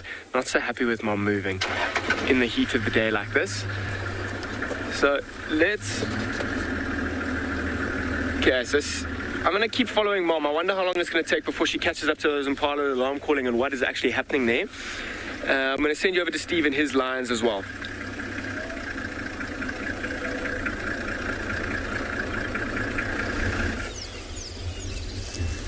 Welcome back to and beyond Phinda. This lioness and her 2 cubs have just settled on this beautiful red termite mound. They're keeping an eye on those buffalo that we were watching at the waterhole earlier. Just watching them fade into the distance. It's starting to heat up a little bit now.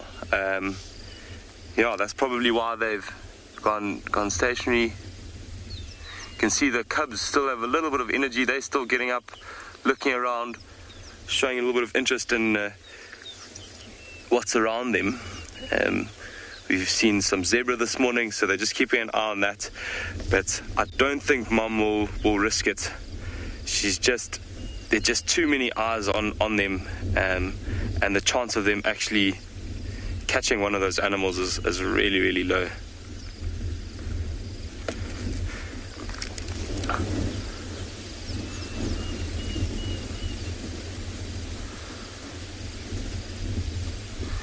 Mama's still quite focused though.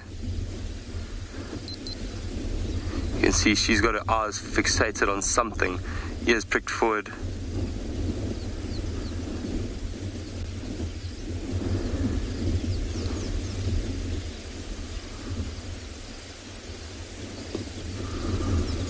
Everything that the mom is doing at the moment, the cubs are watching quite carefully, and they're taking notes because they know in the near future they're going to be doing exactly the same.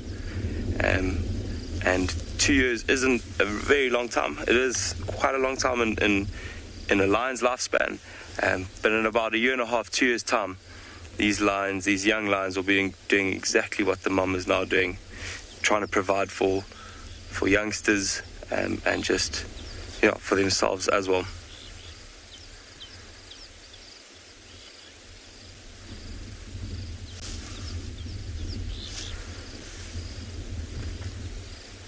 You can imagine a termite mound gives a lot of elevation, a really nice spot to climb up on.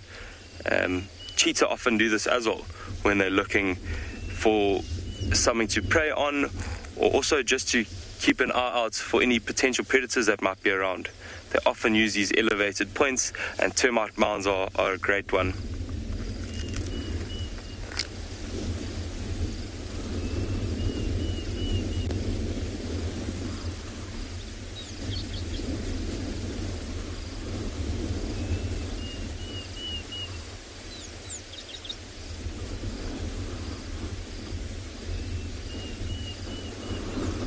All these beautiful sounds. I don't know if you can hear that Deirdre's cuckoo in the background. It's a really, really beautiful sighting here, and with that mountain on the background and the lights, really nice on these lions. That red color is also a color that we don't really see too often in Phinda, and it's a really special soil type. It's quite a clay-based soil. And often if you see warthogs rolling around, it looks like a completely different animal. They turn out really, really red, and it's quite funny to watch them.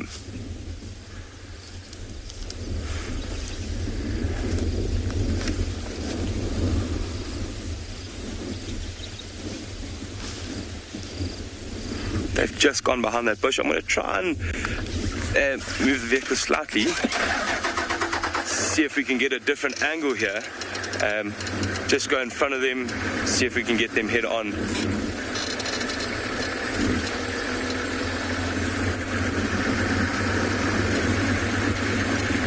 There we go. Looks like we've got a nice angle here. The cubs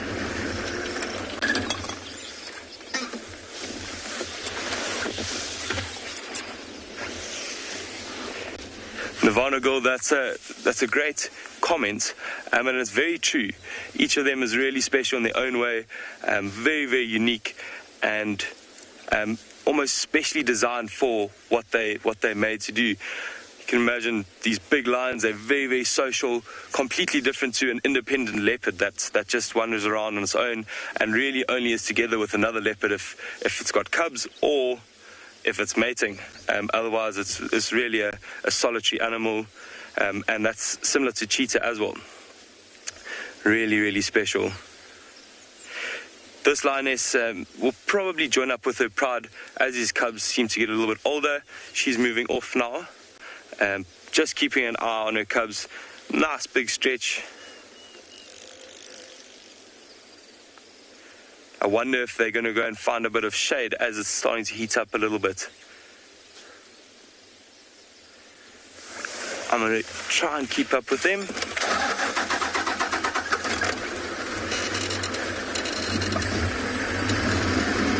They've just gone down into that dry waterhole that they were in earlier. Let's see if they're going to carry on moving.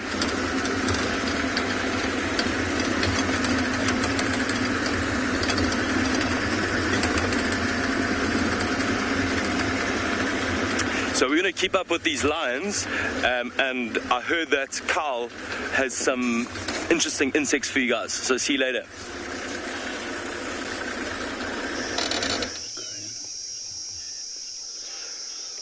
Well, look at this amazing sight. There is a lot of brown veined whites.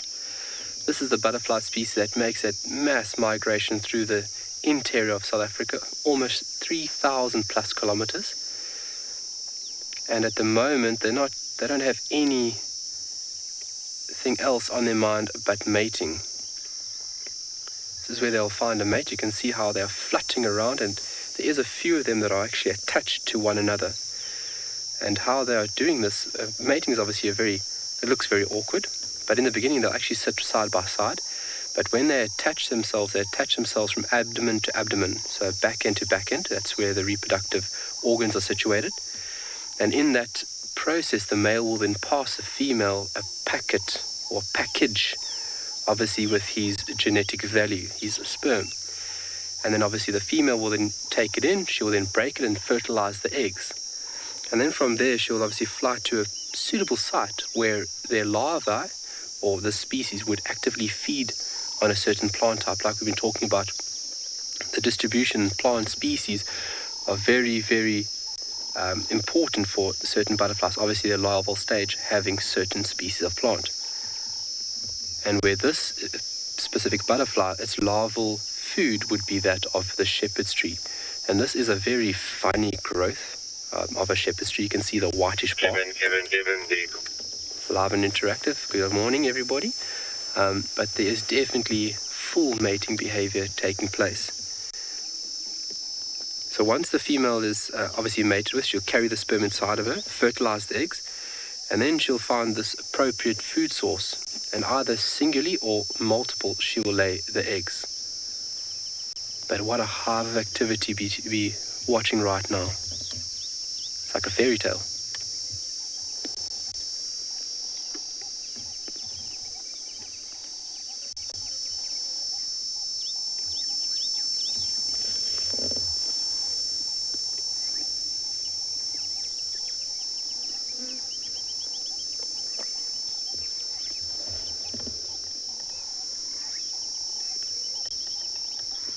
Also pheromones are also used to obviously recognize mates.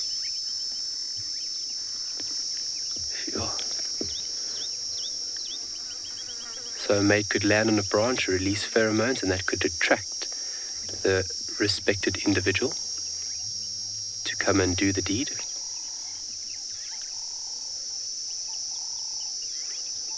And a very, very amazing period now, because these things migrate through the interior of the country. Every 20 minutes they need to stop to get a drink. If they don't, they'll die from dehydration. So all the flowering plants right now are vital stopover points or stopping points for them to get a nourishing drink. And if you look at the other day, we were looking at them drinking at the pan, and like I mentioned, they were taking up some essential minerals, especially salt, and obviously water, but salt plays a vital role in reproduction, so a very important element for these butterflies after this process is complete now when she lays the eggs.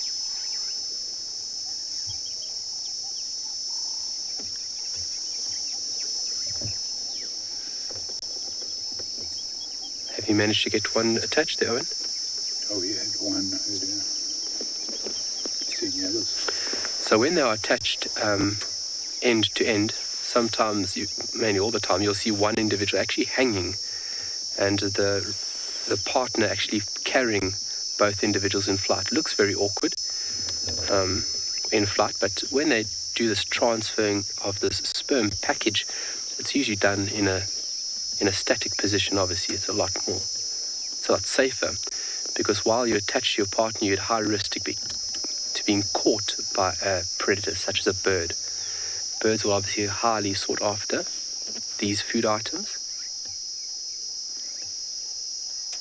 So a very tricky process that these individuals are going through now, but obviously vital for the next generation.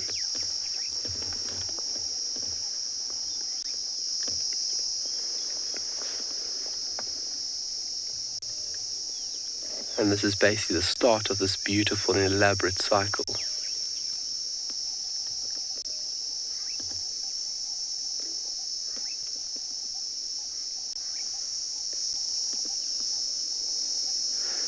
And it's just on this little bush here. I mean, it's a hive of activity just at this one spot.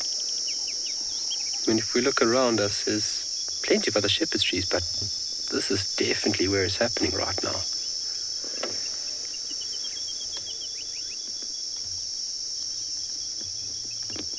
And as the weeks go on, more and more species will emerge. 76 different recorded butterfly species on Tswalu, which is remarkable for a western arid region such as this area. And I mean, the diversification of these beautiful insects is just mind-boggling.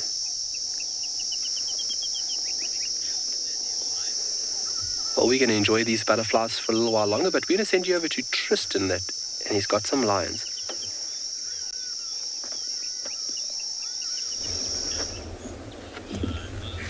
That is remarkable. It's a serious amount of butterflies. Now, we've tried to move a little bit because two of the females had their heads up, but they've just plonked them back down again, so the visual's not great, unfortunately.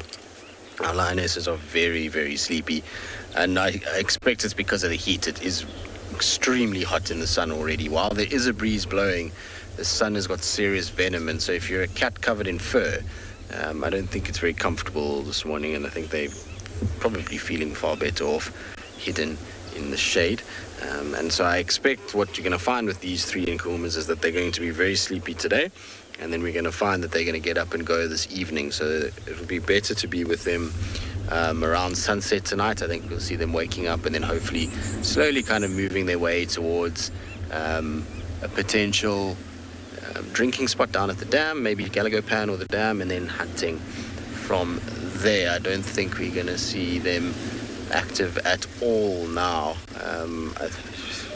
I'd be very, very, very, very surprised if they did anything. I mean, you can see their whole demeanor has changed since they chased Tingana. They've become a lot more kind of relaxed, and they just flopped on their sides. They're not watching anything. They're not even paying attention to vehicles that are arriving in the sighting. They literally are just asleep. And this is what, a lot of the cats will do. Even leopards this morning, I wouldn't be surprised that their behavior is very similar. Like Tingana, pretty sure that he found himself a spot and has ended up just sleeping now. I don't think he's going to be too active either. It is warm, it's blustery, it's not really the conditions for lions to be moving around too much. I suspect we're going to find that they're going to just lie up here. Oh, you guys decided to put your head up to see who's arriving. I also have no idea why they've chosen the shade that they've chosen. There's this beautiful big marula that's got beautiful shade, and they've decided to take the guarri bushes, which have got very little shade. And the sun is going to hit them quite regularly. You can already see that lioness, how there's that patch on the side of her face. That's going to be warm, and she's eventually going to get irritated with it and get up and move and find some better shade somewhere than what she's got right now. Nice to see the Nkuhumas though. Even if it is only three of them, it's always nice to see some of them back on Djuma. Well, so it's an interesting thing because when they do splits, I mean, obviously they are competition for one another. We saw it yesterday with Thandi and Kuchava. It's a very similar kind of thing. But sometimes you'll find that even though they are theoretically competition, random moments can happen. And I've seen it with the Salalas and even the Talamatis and the Nkuhumas where they actually end up feeding together on carcasses sometimes. But generally the response to one another is going to be quite negative. As soon as an animal carves out a territory and it has offspring, its duty is to protect that offspring. It's not to worry about its old family ties.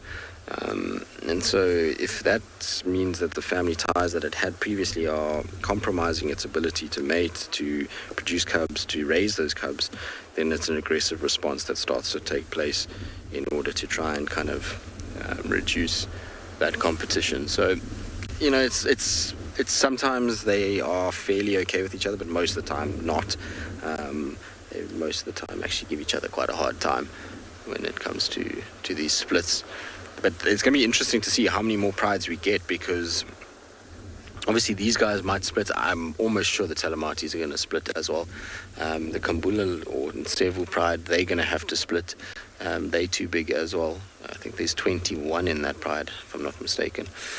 So, you know, there's a lot of big prides now within the Sabi Sands, and soon we're going to end up with a lot more smaller sort of satellite prides. And it's going to be really interesting to see how they all settle and where everybody is going to fit. Because if you think about it, if you get 3 prides that break apart, and let's say you get an additional 3 prides, it's not like there's a huge amount of space for 3 new prides to be around.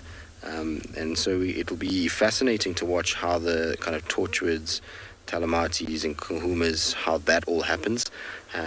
Whether the splits head north into Manileti from the Talamatis, or the Nkuhuma split heads towards Ottawa. I don't know. It's going to be a fascinating next little chapter in what's already been a dynamic and checkered kind of history of lines within the Sabi Sands, particularly over the last sort of 10 to 15 years. It's been up and down and all over the place, in many respects, from big male coalitions to dwindling prides to now a rebuild and smaller male coalitions. A lot has happened over the last 10 years, and it's going to be interesting to see what plays out next and how this next chapter goes. I have a sneaky suspicion, though, that what we're going to see is these young Nkuhumas are, as we know, have already come into estrus cycles, and they're starting to mate with their evokers. But I think what they're going to do is they're going to end up having cubs on Djuma. They're going to come and have their cubs where they were born and put as youngsters. That's what I think is going to happen. I think we're going to see very similar den sites from them, and we'll have a kind of back to 2016 period where we had lionesses here with their cubs, and it was a constant. I wouldn't be surprised if that's what ends up kind of happening. The other area that's up for grabs is also Torchwood.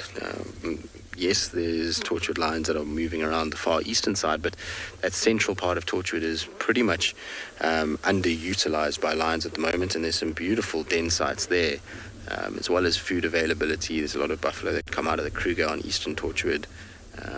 So I think that will also be a place that you might find some lions starting to settle, and maybe that explains the far-ranging movements of both the Nkuhumas and the Talamatis out of their general areas, is that they're starting to expand and almost look for other places. You might find that, you know, young females are driving the pride to move further afield as they explore and try and see where their next potential move can be in order to kind of sustain themselves. I'm sure there's a prey kind of response to that too, in that they're searching for food, but it could also be that they're just searching for space more than anything else as the prize expands, so they know they're going to need more space to operate. But yeah, it's going to be fascinating to see how it all plays out. Much like our leopards at the moment, we're in a really good from a predator point of view. High number of leopard and big pride lions, and that's at some point, you know, interactions and things are going to have to happen, and you know, it can't always stay idyllic like this forever. We really have been spoiled probably the last 6 months, I would say, with unbelievable sightings of pretty much all the predators that we see here at Djuma. I mean, we've even been seeing cheetah again lately. It's not regular, but we have been seeing them. We've had a lot of dogs, a lot of hyenas. Our prides of lions have been fairly good to us. I mean, obviously we're seeing the talamatis a lot more, and the leopards have just been off the charts. So it's going to be fascinating. All right, we're probably going to leave these lions now. We're going to go scratch around. There was reports of a leopard soaring to the west, so maybe Shidulu or Hukumuri is about. So I'm going to go see what I can find there. In the meantime, let's send you off to Carl at Tswalu Kalahari.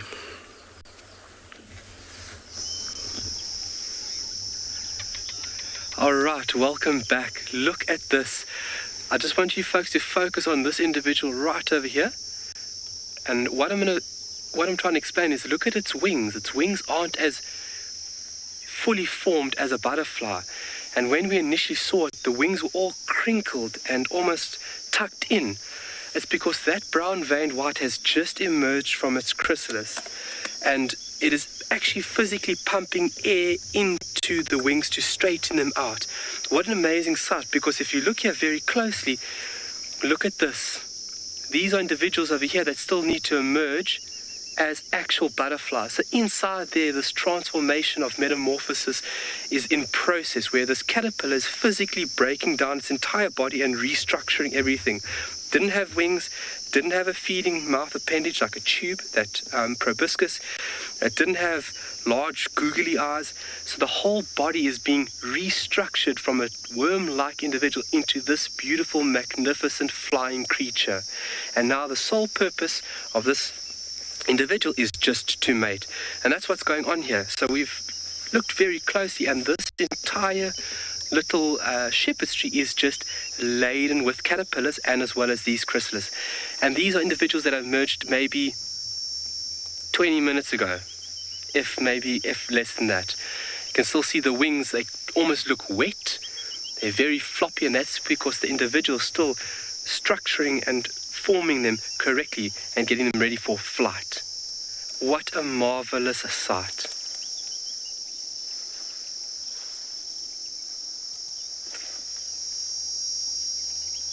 The individual didn't have antennae. It didn't have eyes on the side of its head. It had eyes on top of its head. It didn't have wings. It didn't have reproductive organs. Everything happening in this tiny little case.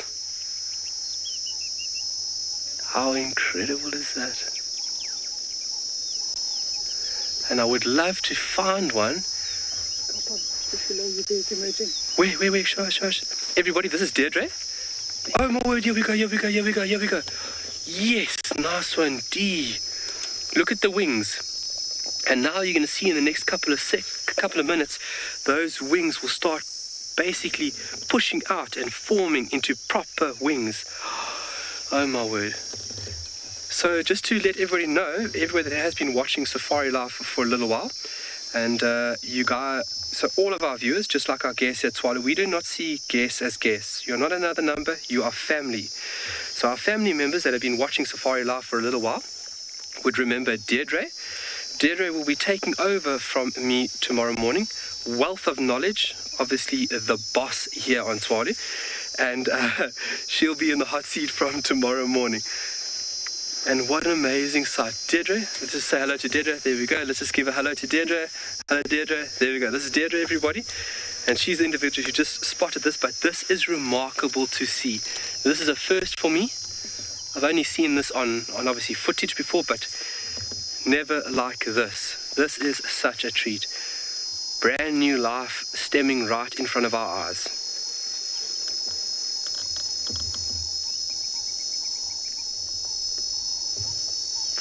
This chap going down here. So you can see also that remarkable property.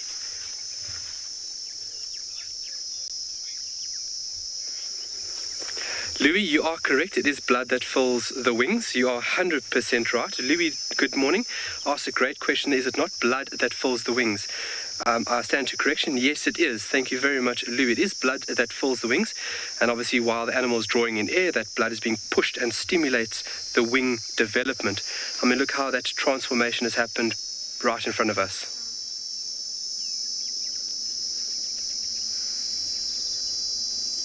So a lot of mating going on here, but then a lot of emergence of these brown-veined whites. How incredible.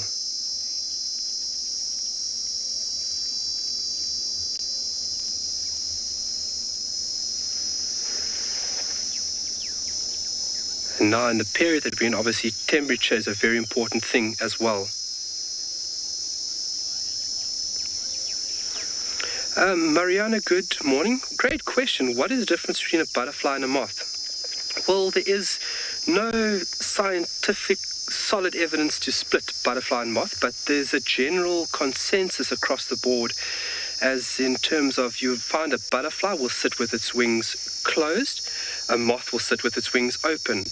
Moths typically are active under the cover of darkness, whereas butterflies are active in the daylight hours. Often moths are active also in the day with certain species. Well, and certain species of moths will be active at daylight hours, but the general large portion of the family would be active under the cover of darkness. But there's no solid defined line to say, you know, moth and butterfly. The general understanding or general consensus, let's say that. But wings, definitely the way they sit with their wings, that's a very distinctive property, let's say that. But really beautiful. You can see how this individual is sitting, wings obviously closed, an upright position.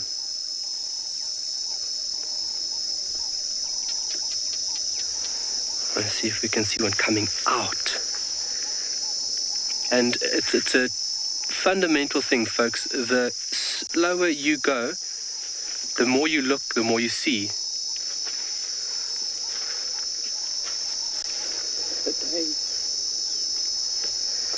Your great question there. How long do they live for? Brown-veined whites, I would say, live for a week or two, maybe. Butterflies, the notion previously were that butterflies had a very short lifespan. Some do, but some can actually live for several months, especially your larger species. We find a species here in South Africa called Chiraxis. They live for several months. So generally within the size frame of things, that generally the bigger the individual, the longer lived. Not always the case. If you look at ants, ants are very long lived. Some individuals live for 20, 30 years. But these individuals, I would say 2-3 weeks, 1 month, so 2-3 weeks, there we go, 1 month a brown-veined white would live for. And obviously in that 1 month, this individual is packing a lot of activity in, from feeding to mating, pollinating, becoming food. It is a very short but very high energy, fast-paced 3 weeks for this little insect. That is incredible. That is just giving me absolute goosebumps that we have just seen that. I never thought in my wildest dreams I would be able to see it, but then we are now sharing it with you as well. What a treat.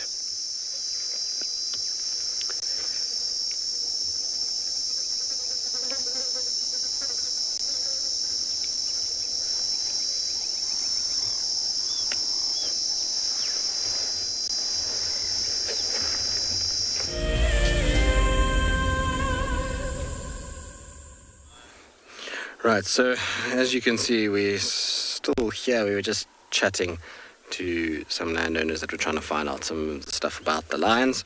They were listening to our last little kind of chat, and they were intrigued as to what was going on, and were asking a little bit of information. It's always nice when we get people that are interested in things, particularly people that own properties here. They don't come all that often, and so sometimes they lose kind of touch with what's going on, and it's always nice just to sit and help them out with what's happening.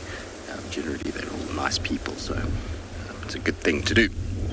But we're going to sit here with these lions a little bit longer. Like I said, we'll just let you listen to the sounds of the African bush while they have a little nap as the wind blows.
Right, I think it is time that we leave them, and hopefully we'll be able to find something else down the road.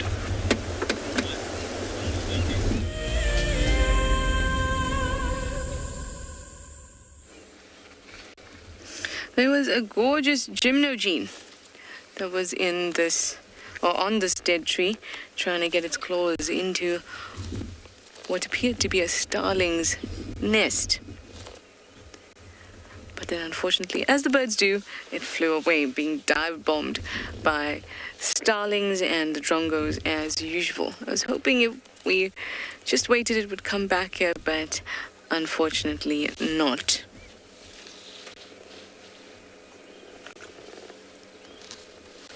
But that's okay. We've been having a fantastic drive with so much variety. I wanted to show you something. I just need to make sure it won't blow away in the wind. So you're just going to give me a sec.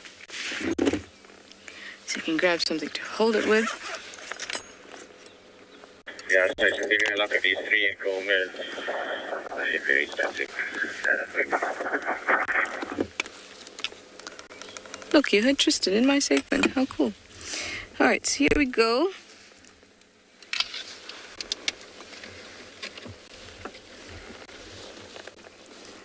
I'm going to pop it into the shade of my cap there so it's a little easier to see.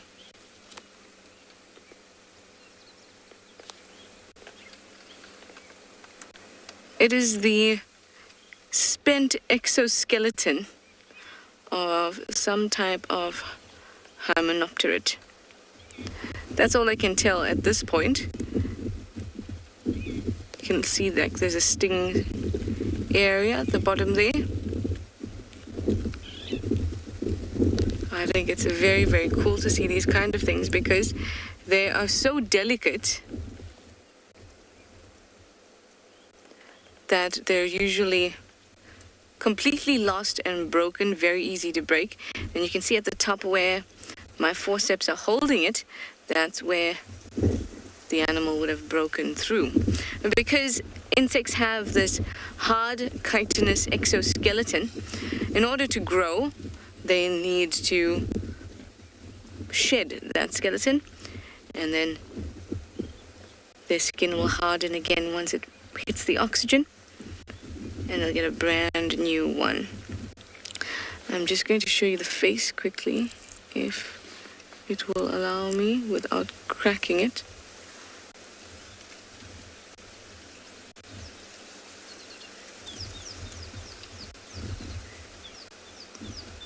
Might also be a young mantid, the type of mantid.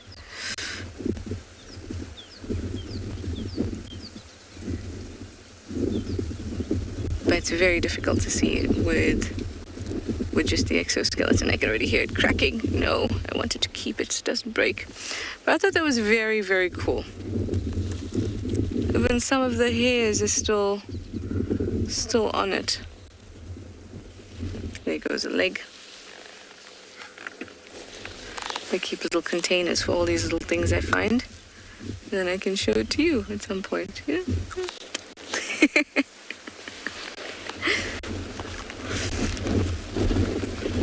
Alright, well, let's put these away and continue on. Still haven't found any elephants, except for some young males that were running away, having a bit of a box and then running away.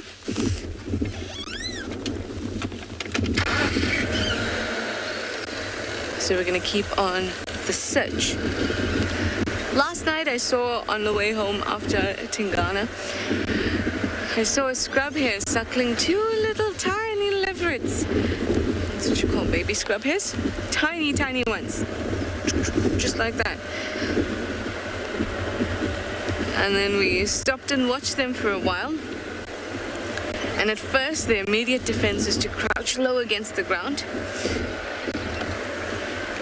So then we switched everything off and just watched them in infrared.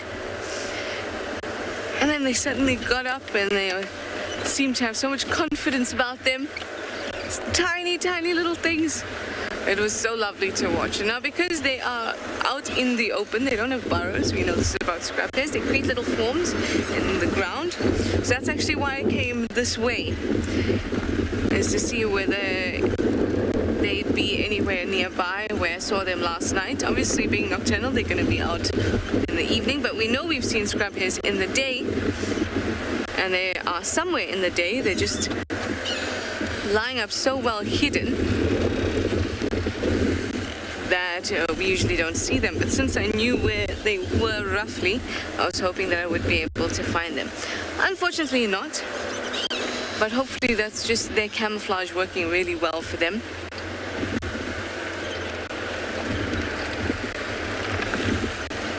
And that they were around and I just couldn't see them. That would be great. They were too cute. It's been some of it was seriously cute. One of the cutest things I've seen this month, I might say. Anyway, Kyle is on a roll with these insects. Go Kyle, he's got some butterflies.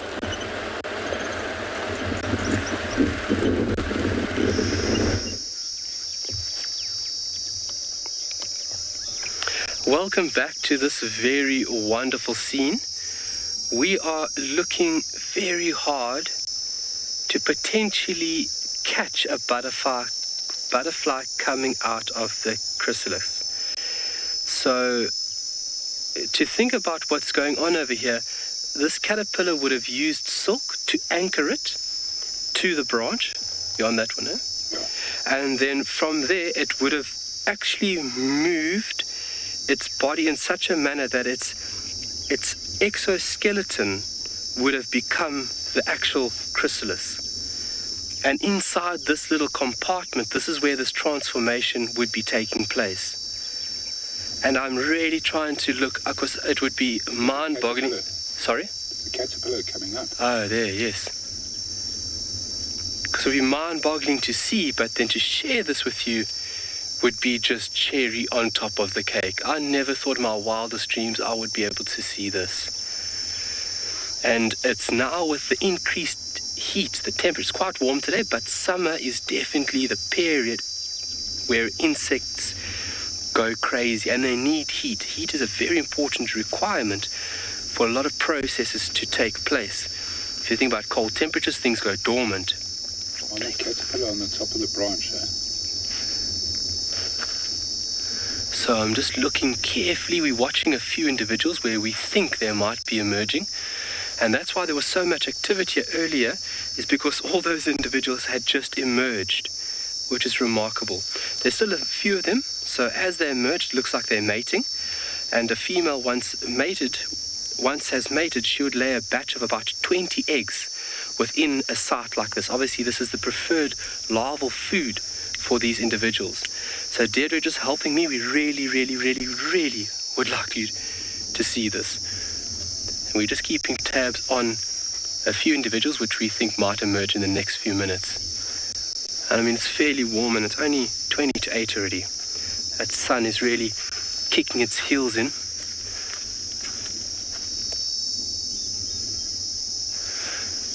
So Deirdre has seen individuals that look very white. If you see the casing that you folks are looking at now, it is fairly white. And if you look at the butterfly, there's colors that resemble it with inside here. So there's its eyes. You can actually see its eyes will be right on top. Obviously just being very, very careful here. Just come out. So its eyes would be right over there. And then the wings folded in a very neat pattern lying behind the back.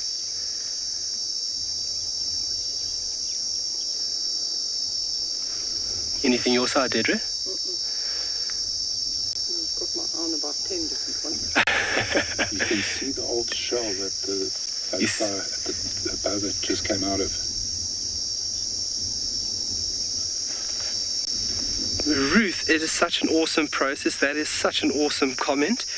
It is something that is mind-boggling and that has obviously fascinated people for a very long time. This transformation of metamorphosis is something that is just mind-boggling. We're talking about cells that are broken and then restructured to form a brand new individual. but yet it is still the same individual. I mean, think about that. I mean, the whole body plan being broken down. I think this one's going to emerge here, Deirdre. This, I can even see the color of the wings. So if you look at these beautiful insects, they fall into a group called Lepidoptera. And on the wings, they've got tiny little scales.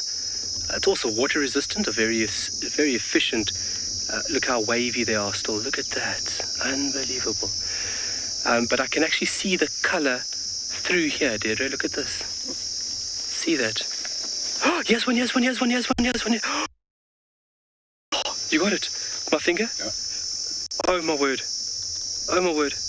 You got it. Yeah.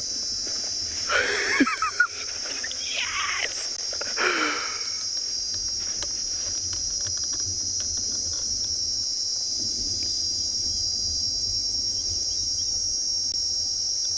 Oh, my word. Welcome, buddy.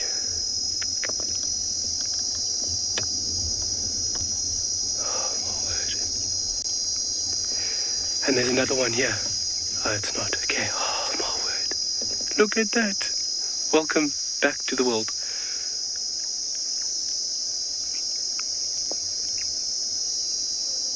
So think about digestion. Think about feeding appendage. Think about the wings not being there before. That has all been modified and restructured within this little period that this caterpillar.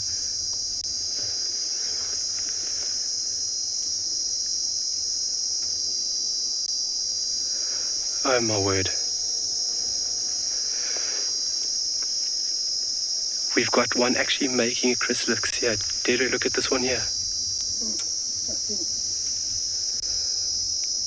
Unbelievable, folks. Look at that.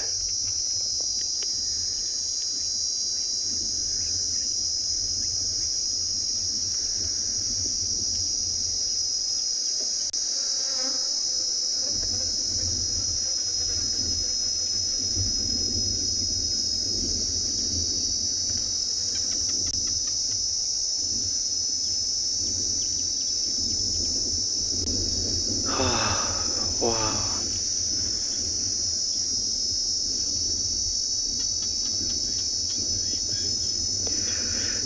Jackie, how long before the butters fly away after they've emerged? Well, it looks like they're kind of hanging around here for a little bit.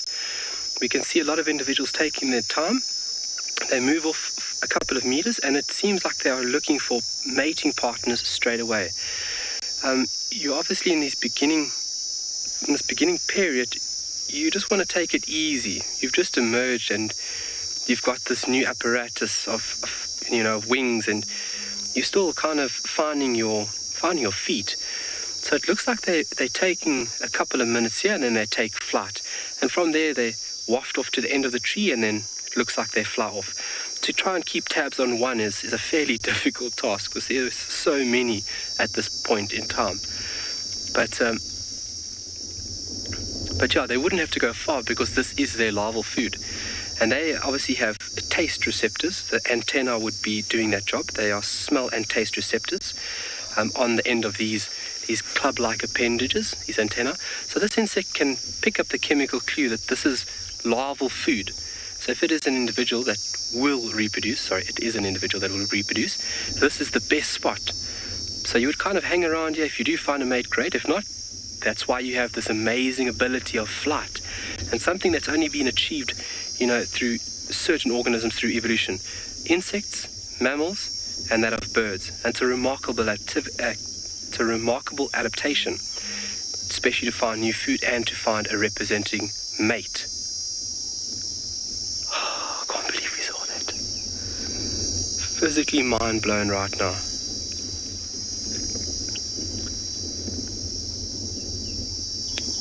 So this is the start of the cycle. Obviously reproductive individuals, finding a mate, mating, laying eggs. Like I said, this individual would lay about 20 eggs on a shepherd's tree. Boskia is its larval food. And from there, this little caterpillar, once emerges, would just eat frantically to try and accumulate the material, the energy it needs to go through this transformation, because the cumulative material would be needed to transfer into an elaborate adult such as this. And this is what we refer to as a holometabolic life cycle. So the whole body, holometabolic, the whole body is restructured and broken down. So a very different life form coming out.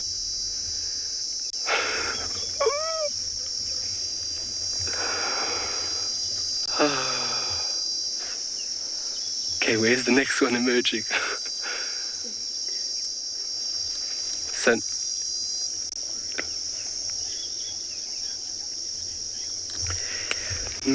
Mario, is there a way to determine if it is a male and female? Yes, and it would be the patterning on the wing. So if I could stand to correction, I think females have more black lining or black markings within the wing pattern. I could stand to correction here, but let's just go to this one that's emerged. Females have more darker panels or lines that run across the wing than that of males. It could be the other way around. I'm super dyslexic, so my brain could be just shifting things around. And I am only human. So if I am incorrect, I apologize profusely. The more colours is male. And the more colours, the more... Okay. Beautiful.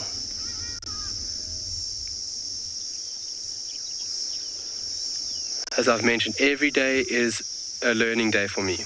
And that's why I love being a guide, is because I'm constantly stimulated and constantly driven to understand more about this. Because I understand more about this, I understand more about myself. And obviously this big, beautiful planet that I am part of, because my actions and what I do has an effect on everything over here. But yet I need all of this in order to survive. It doesn't need me. So in terms of respecting and understanding it is by far the most enriching part of my life, is understanding all of this. Because how lucky are we that we have the cognitive ability and the luxury of viewing and understanding all of this complexity.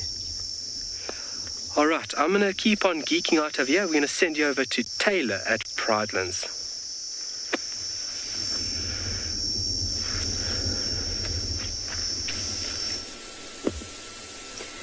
Well, finally we've managed to get hold of some animals that are willing to stick around. And I think that's because it's hot and that there's water available, that the buffalo are not going anywhere. My name is Taylor McCurdy, and on camera with me today is Sebastian Rombi, and we're here at Pridelands, which is part of Baluli Game Reserve and the Greater Kruger. Now, we're not at Ndlovu Dam for a change. We are here at Leopard Dam. I'm actually just going to do a little duck now so that you can see what's going on.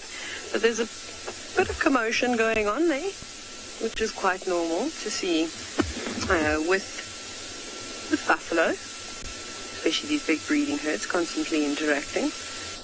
You know, you're bound to get annoyed with somebody, and then, well, the easiest way to sort that problem out is a horn to the bottom, which is probably what is happening there. But they look quite settled for the most part.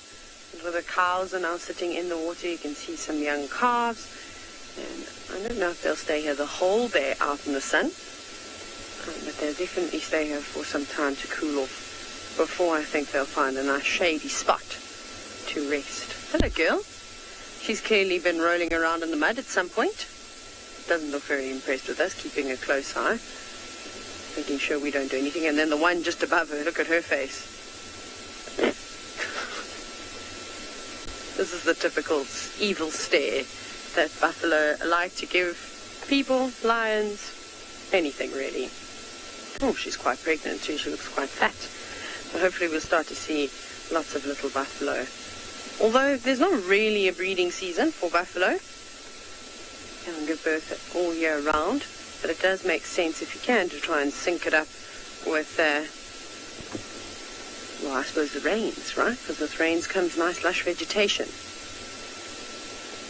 can see them, they're all getting nice and comfortable. The oxpeckers also flying around. They haven't left the buffalo's side. You might even be able to hear the foam nest frogs chirping in the distance too.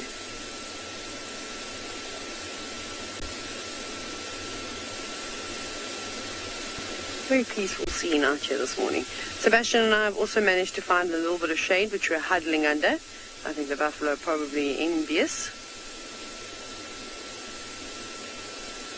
We also don't want to really sit in the sun. We kind of don't want to cover ourselves in mud, so we've opted for a marula tree, thankfully.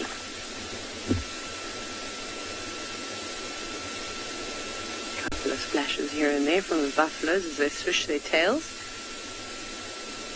Quite dramatic as they try and get rid of all the insects. Also having the odd gulp of water.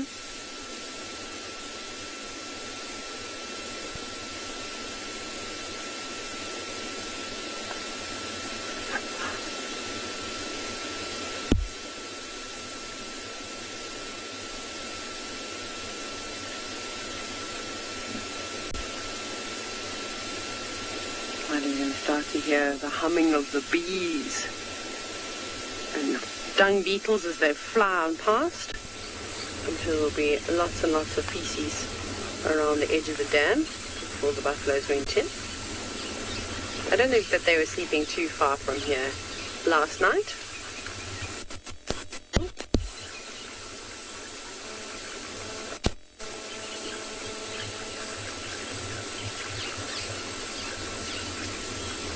Of the longest ears. These are perfect for swatting the flies just around the eyes.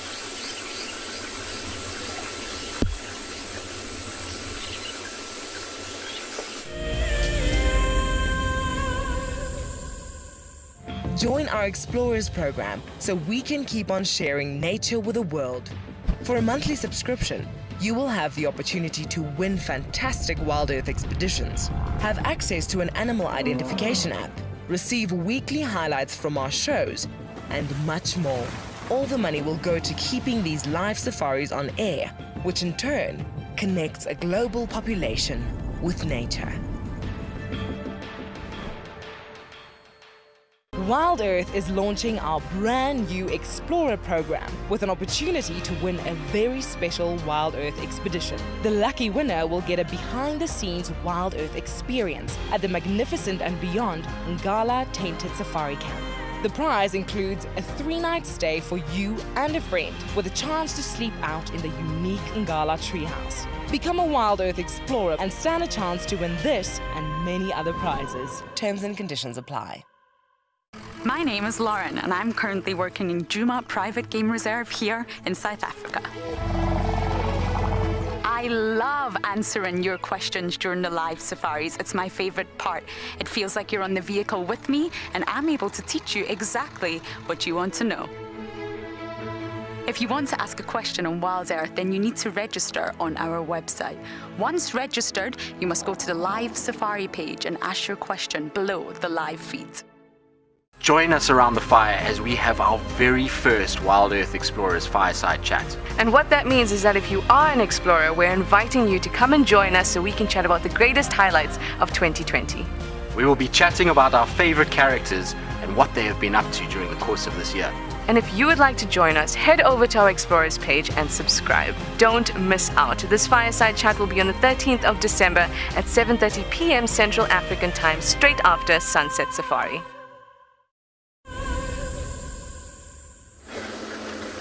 Well, we haven't found too much other than our herd of ellies, which is what I was actually hoping for.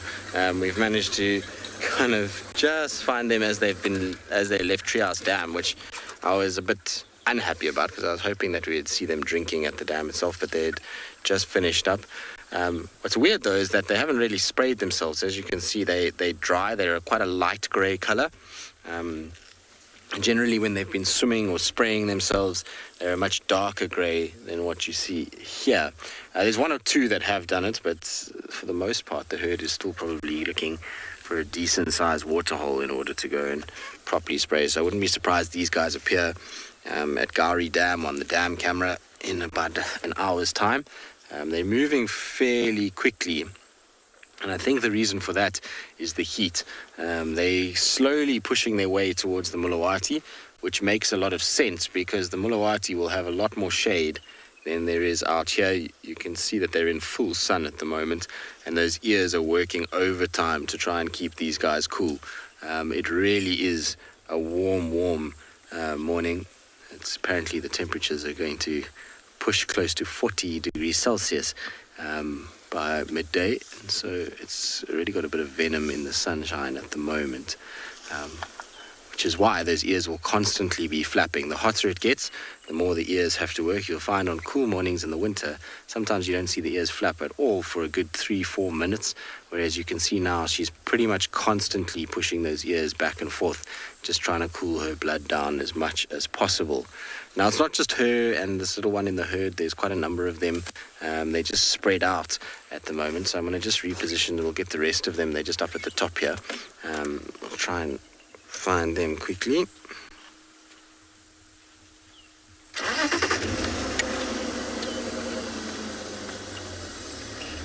Megan, no, elephants cannot jump. They unfortunately do not have that ability. Their body weight and their body structure doesn't allow for jumping. So you'll find even when they're running, their feet pretty much don't leave the ground. They kind of skirt along. It's just too heavy for them to jump. What they can do, though, which is pretty cool, is they can go up on their back legs and stand on their back legs.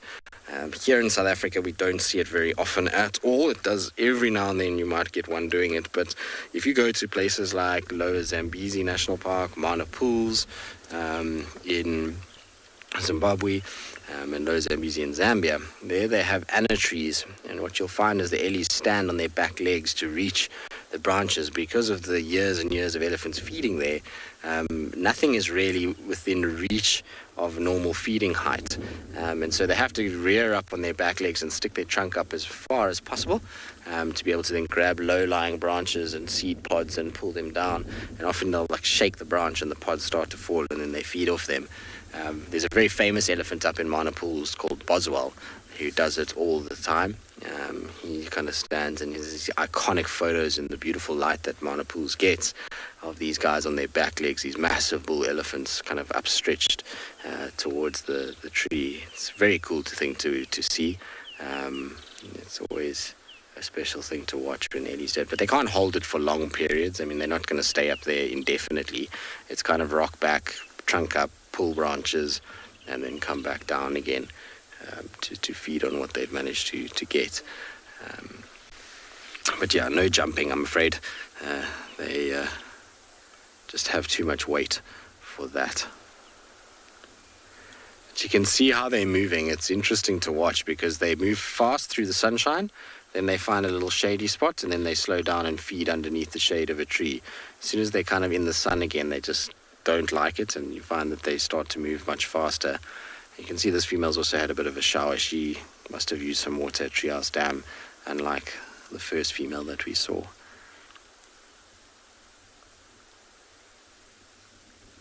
There's quite a number of them. Like I say, they're just slowly emerging from the thickets. It's one of the things that always amazes me with elephants is how it goes from kind of one elephant and you can't really see others to all of a sudden there's 20, 30 of these big grey animals ghosting through past you. It's unbelievable to see their camouflage. I always get astounded by how easily they blend in. You know, big animals like these that weigh 4 tons, you'd think would be difficult to miss, but in fact, in little bushy areas like this, can be easily overlooked. Particularly if you're not listening. They give themselves away mostly with the sound that they make because of the crunching of trees and branches brushing up against their skin. Makes a bit of noise. All right, I'm going to try and, before we get reposition, Lark, you want to know the difference between a male and a female, so I shall show you in a diagram because I'm sure that will be easier than me just explaining with no reference. So if you just give me 2 seconds. That's a hippo. We don't want a hippo. We want an elephant. Where are you, elephant? Sorry, guys. Just give me 2 seconds.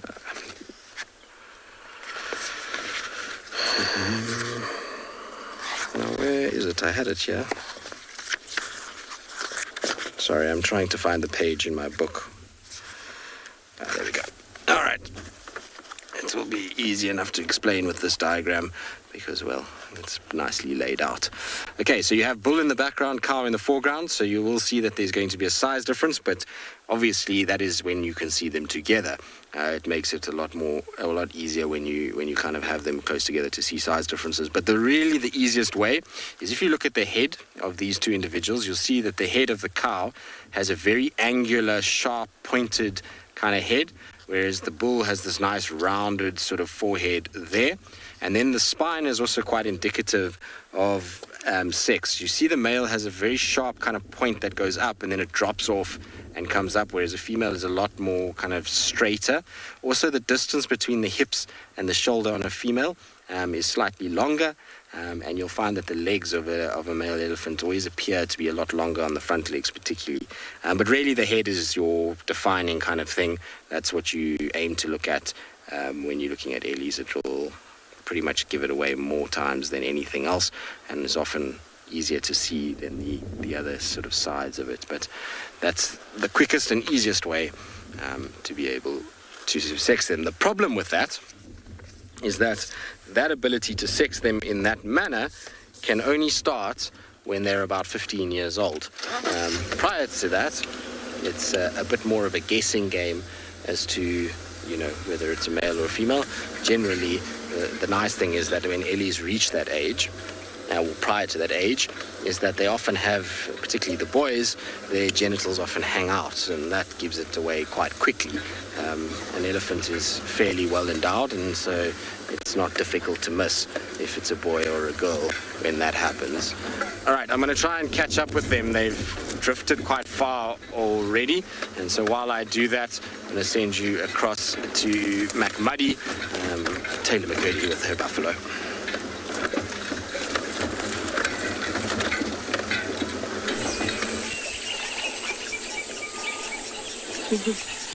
Yes, I am McMuddy, that is true. I think it was almost this day 3 years ago where I fell face first in the mud in the Masai Mara. Right, speaking of mud, we're looking at some, not that I've smeared it up against the tree, but this is a marula tree, and this has been done by the elephants.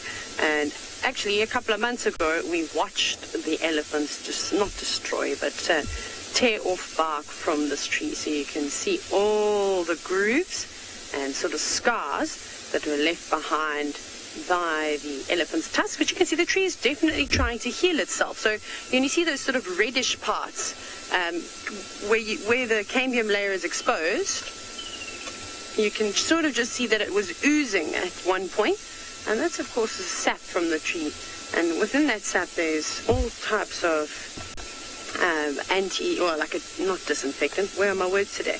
Antibacterial sort of properties that are going to try and heal that tree up. But it's going to take a long, long, long time. It doesn't look like the elephants have, since a few months ago, paid much attention to this tree, but what they have been doing, of course, is using it as a rubbing post. They have, as these buffalo are spending a bit of time in the water and in the mud, we know the elephants like to cover themselves in mud, and they can normally come over here and have a nice scratch. That looks like much better tree to scratch yourself on. You can see again just some scoring from the elephant's trust. Apologies if the camera moves. It's me fighting all of the flies today. With the buffalo come tiny little biting. Oh, Seb, go straight into the fork of that tree. There's something there. There's a skink. Can you go up a little bit? There we go. Hello. Look how chunky it is. It looks like I think it's just a common skink that is just sitting in the fork of this tree. A nice place to sort of hide away. Very good camouflage. Lots and lots of bugs about. Lots of flies. There we go. You can see it desperately looking. Oh, sorry. There we go, Seb. That's perfect. I'm just trying to fight the flies. I'm trying to sit very still now, but maybe we'll even be lucky enough to watch it run out and catch something. They're quite comical. We see lots of them in the camps. The night before, I actually watched one try and catch a fly from the was outside and the fly was on the inside of the window, and it attempted it for 5 minutes, chasing it up and down the windowsill. So I don't know about the intelligence level, but anyways, it was very entertaining. It was early-ish in the evening too. They're not nocturnal. They spend a lot of time moving around during the day, and then they'll find a nice little hidey hole and disappear at night time. That's when the geckos like to come out. But the buffalo have not moved. There they sit, just still swatting their tails and flapping their ears, desperately trying to gain some relief from all the insects. Perhaps they need something like those skinks or anything that's willing to eat flying insects. Perhaps they need to all be covered in chameleons, and that would be quite nice for them. I definitely would have evolved.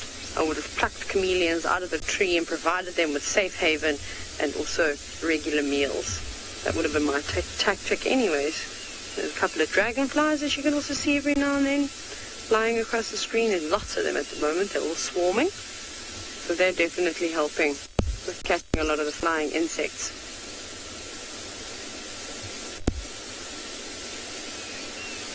Keenly, now, I haven't personally ever seen a physical fight between elephants and buffalo. I know there were pictures many years ago that surfaced on social media where an elephant basically lifted a buffalo off of the ground. I suspect there must have been some kind of altercation with a buffalo and a cow's calf or something along those lines that got to the point where the cow felt like it was agitated and needed to intervene. Remember, animals don't want to engage in a fight unnecessarily because they can become injured in the process and then, of course, not be able to feed properly, not be able to defend themselves. So if they can avoid conflict, they will. So no, I haven't personally seen it. You see it, I mean, what you typically will see is around a watering hole where everybody's, sort of jostling to get a place to drink or to come in and have a swim or to just sit down and relax like the buffalo. And it can get a bit disruptive when you have a big herd of elephants and a big herd of buffalo all come down to the same watering hole that's maybe, quite small in size. So if we were to have two breeding herds of elephants come through here to Leopard Dam, there'd probably be a bit of a competition around the water hole. But as we always say, size really does matter in the bush, and the elephants would normally rule the roost, and they'd probably just chase all the buffalo out if they weren't going to move. But buffalo are stubborn creatures. They really are stubborn. And then so are elephants and so are hippos. So I suppose they've got no chance. Just a couple of them moving around now. Yes, what are you looking at, Buffalo Bull? He's also giving us an evil eye. At the moment, so they're not just doing nothing. Obviously, they're trying to cool themselves down, but I'm sure you've seen them all continuously chewing. And no, they do not have bubble gum, in case you were wondering. They spend a large part of their day, as all ruminants do, so any animal with a four-chambered stomach, and they obviously have very effective digestive systems, and part of that is because they regurgitate a portion of partially digested food and then chew on that again, and it goes back down into the other chambers for a second chance at digestion, which was quite cool. But anyways, we're going to leave the buffalo now in peace and let them carry on with their afternoon.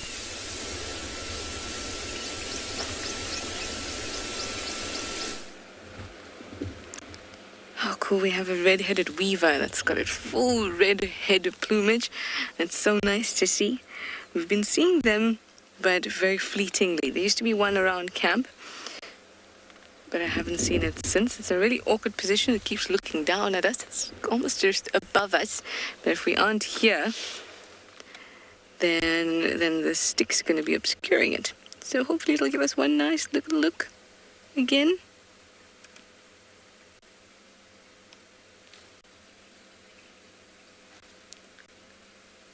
Such awesome, bright colors. And you can see that the beak is also that orangey color. Really, really, really easy to identify in the breeding season.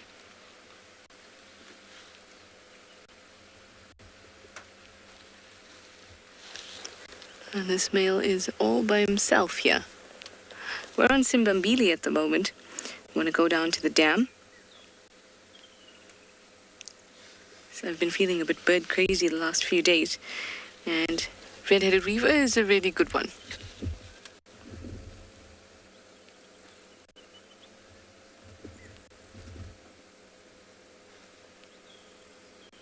I just love the colors so much. Megan, you say, oh, such a pretty bird. Absolutely, so gorgeous.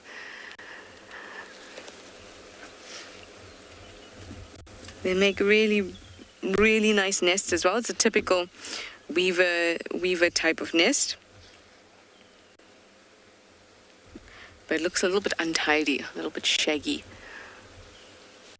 Like I said, there used to be a really nice one around camp, but no longer.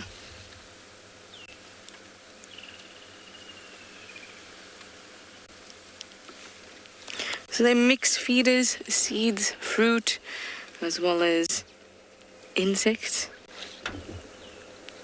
I'm gonna see if I roll a little bit more forward, will you be able to get it there? Okay. Let's just roll a little more so we can... Oh. Car does not agree with me. No rolling today.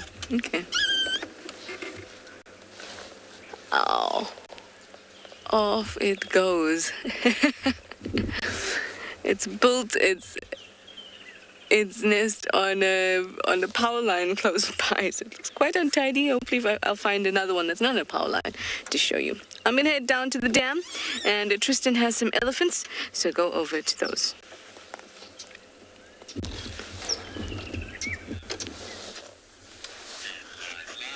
Well, our Ellies are very disappointed. We came right ahead of them and waited for them to come to this little muddy section.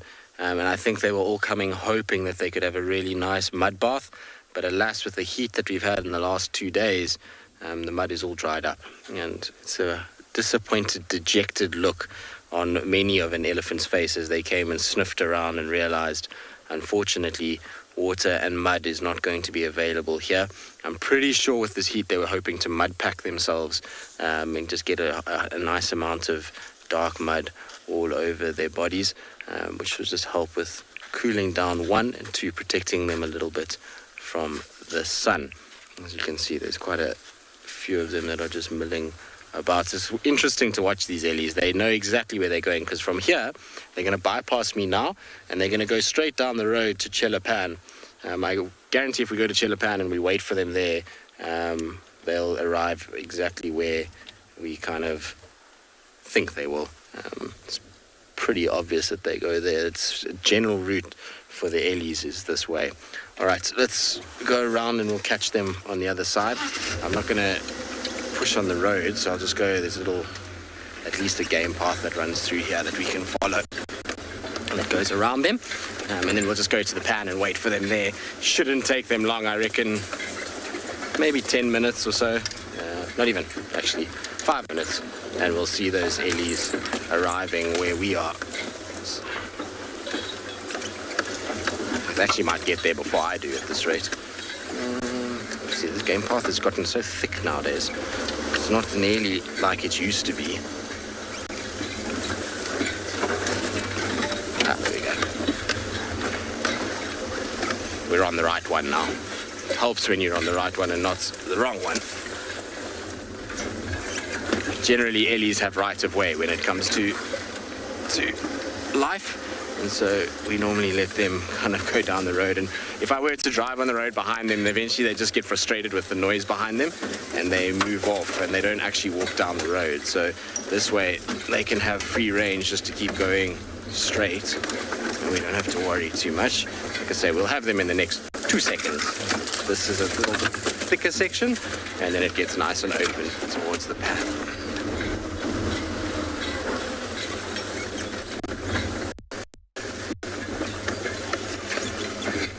Brittany, so elephants, like what we're seeing now, moving the same places all the time. Hippos are big game path makers. Buffalo, rhinos, lions, leopards. Once hippos establish one, then you find that all the animals start to use them. and it becomes a pretty quick sort of progression to a big open path. Also, you must remember we had a drought for a number of years, which meant that a lot of these paths are far bigger and more defined than they would be in wetter years. On their way now, so I'm just going to go park in the shade on the opposite side of the dam, and we'll just, well, I wouldn't call it a dam, call it a pan, and see if they come down. They should. There's a couple here already that are having a little wallow. They beat me to it. So you see what I was talking about. You'll see on this cow's forehead how she's covering herself in this thick, dark mud, and that will cool them down much faster than just normal water. The mud actually cakes onto them, and it also just kind of acts as a little bit of a barrier that absorbs some of the heat rather than their bodies taking the brunt of the heat. But that's a massive, massive cow that's in there at the moment. It's a bit windy, but I'll try and keep quiet so you can hear the splashing of the mud.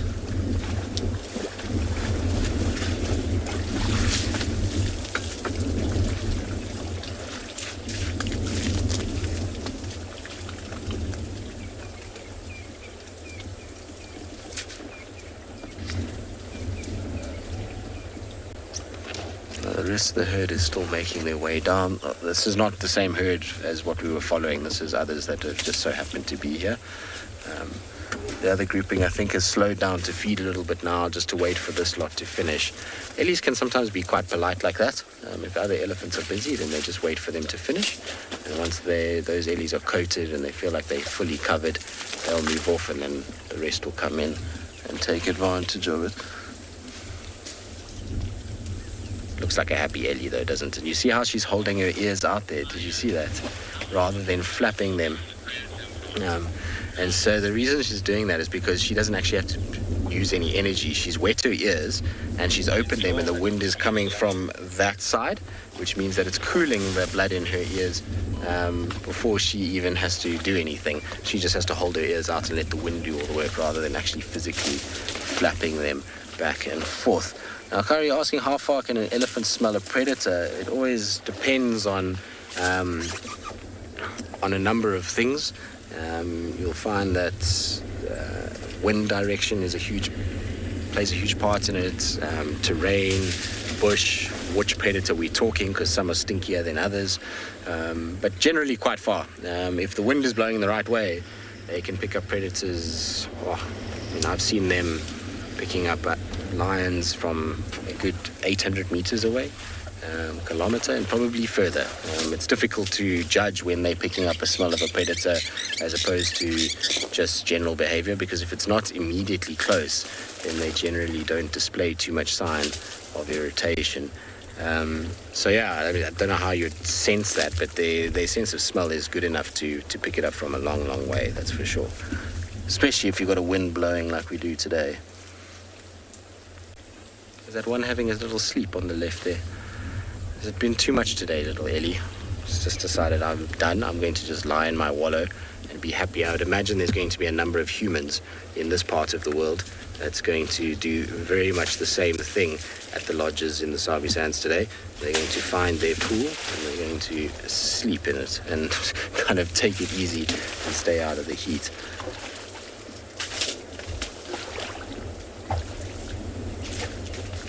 I don't think this ellie could have covered itself more with mud than it already has.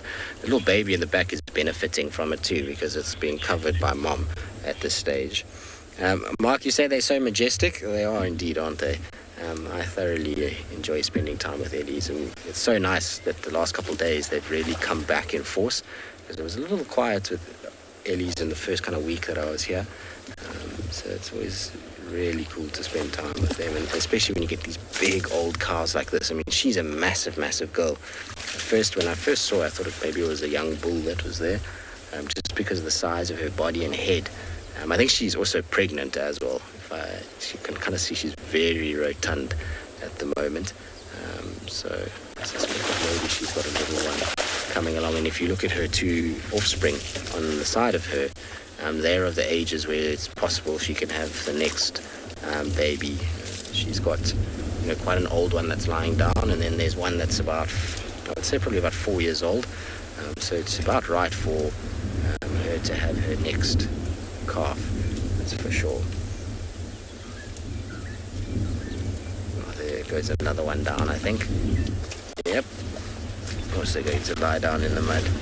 Now what you will find with these ellies sometimes as well is that when they're in the mud like this, is that they will use their tusks to actually break the mud.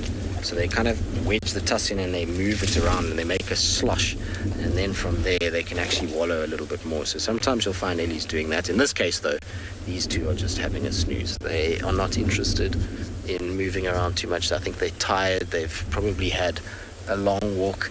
It's hot. And it just seems like the right place to have a little nap under mom's watchful guys. Cute though, isn't it? As I always say, when you get ellies lying down like this next to you, it's always an ultimate vote of confidence from them. So Natalie, asking about African and Asian elephants and differences. So there's quite a number of different things when it comes to the two. African elephants larger than Asian elephants on average. You'll find ears on an African elephant much bigger. So there's always that kind of thing that people say where the shape of the African elephant's ear is similar to Africa's shape, whereas the Asian elephant's ear is very similar to kind of India and that part shape. So much smaller ear. The Asian elephant on the trunk only has one little finger that sticks off the tip of the trunk, whereas African elephants have two. Also, what you'll find is that it depends where they are, but a lot of the time Asian elephant cows don't have tusks, and it can sometimes be quite rare for even the bulls to have tusks. So in like Sri Lanka, for example, not a lot of the bull elephants have tusks even, whereas obviously with the African elephants it's pretty general across the board. They all have them, bar the odd female here and there that, you know, has a recessive gene somewhere that doesn't produce them, but it's for the most part African elephants will display tusks. But really size, ear shape, you can't confuse them at all. It's pretty, when you see them side by side you can immediately see the difference. It's quite obvious when there's a picture of each one next to them. The ear particularly is very noticeable on Asian elephants versus African elephants.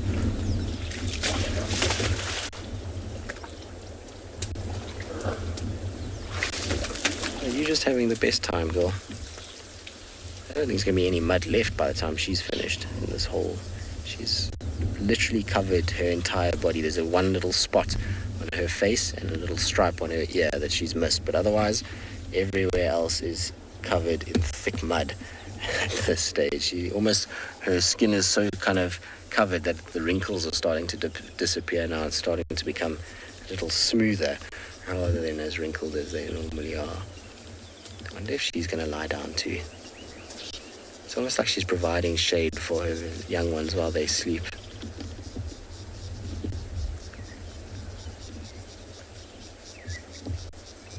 I think she's going to go down too. Those legs look like they're getting weary. Also, do you see her trunk? Often when you're looking at ellies and you want to know if they're having a little rest or a micro nap, if you want to call it that, their trunk is always a good indication. When you see that trunk is completely limp, so all the muscles in the trunk are being relaxed, then what you'll find is that they are kind of in a sort of trance or a sleep or somewhere there. And her trunk went completely limp for a second there, so she's just having a little, I think, few seconds rest. You know, when you're sometimes a little bit tired and you end up kind of closing your eyes for a few seconds. So it's almost like that with her. I wanted to see if I could find, there's a very cool diagram I've got on an elephant's trunk, because often people ask about elephant trunks and how it all works. All right, here we go. So if you have a look here, you'll be able to see that essentially, because a lot of people don't quite understand how it all works, but essentially you've got the nostril up on top over here. So there we go, there's a nostril there. Now air and water is being sucked in through there. You can see it comes all the way through, and then when it gets to this point here, that's where it will kind of then start to feed down into air, particularly it will go into the lungs, whereas water is then blocked off by a membrane that sits here. The water is then kind of taken and pushed back into the mouth and then utilized that way. But a lot of the time people don't understand the muscle structure of ellies. So if you have a look here, you've got longitudinal muscles, so these muscles that run the whole length of the trunk, and then you've got these radial muscles that are in between that. And all these muscles together make this trunk kind of work the way that it does. It's able to contract, lengthen, twist, turn, grab, go up, down, pretty much anything you can think of in any way is how it works. And there's no bone structure that sits inside there. It's all just powerful muscles with these two nostrils that goes all the way up and goes into the kind of, like I say, the nasal sort of cavities over there, and then kind of down into the body. But it's nice to just kind of see the layout of the muscle structures. You've got these kind of striated muscles that go down and then these ones that come across. You can also see the tusk kind of structure where you've got the little, the main part of the tusk, the pulp cavity, and then you've got the little enamel tip, which is the one that breaks a lot of the time and kind of chips off at the bottom over there. Good. I think our ellies have literally fallen asleep. Even Mom, her eyes are starting to close now. Shame, girl, are you tired and warm? And all the other ellies are literally sitting in the sun waiting for her to finish. They're all behind us here, just waiting for their chance. I'm afraid they might have to go somewhere else and find another little muddy wallow to cool down in.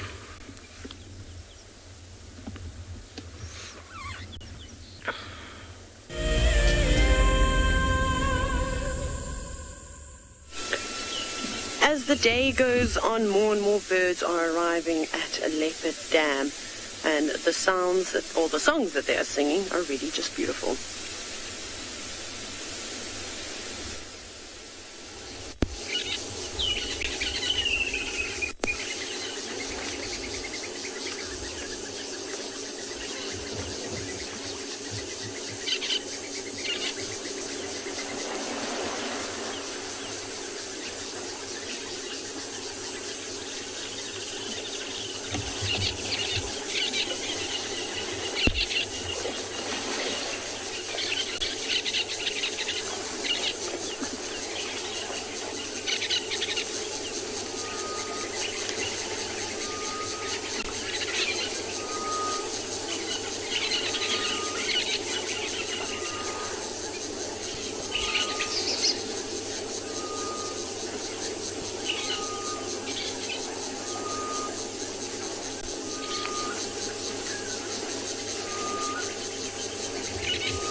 It's really quite beautiful to have that giraffe also just show up unexpectedly. A few more buffalo, and I'm sure you could hear the eerie calls of the grey-headed bushshrike. But there are lots and lots of animals that will be visiting Leopard Dam throughout the day, and hopefully we'll get to see some more of them.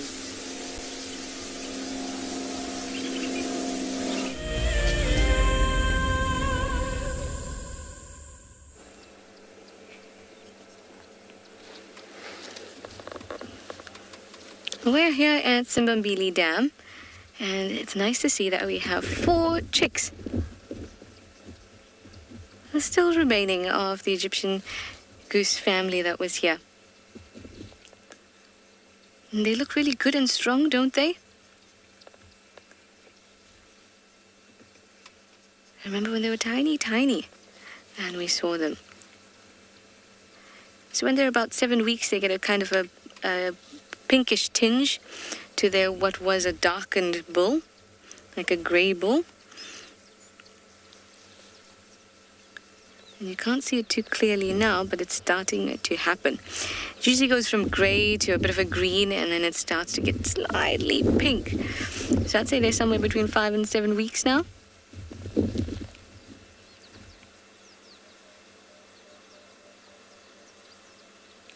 And in the water, they look actually quite large, which is nice to see. Strangely, statistically, they have like almost an 80% survival rate of chicks, even though the ones that we've seen lately, it seems that it's a lot less than that.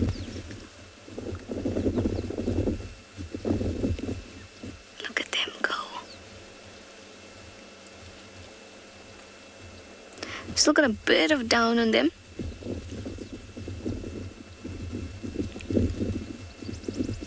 But you can see they're very robust now.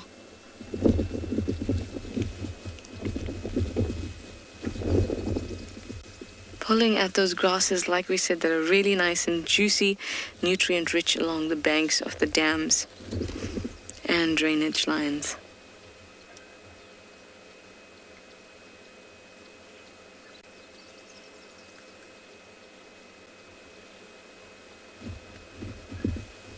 Look at how strong their legs are.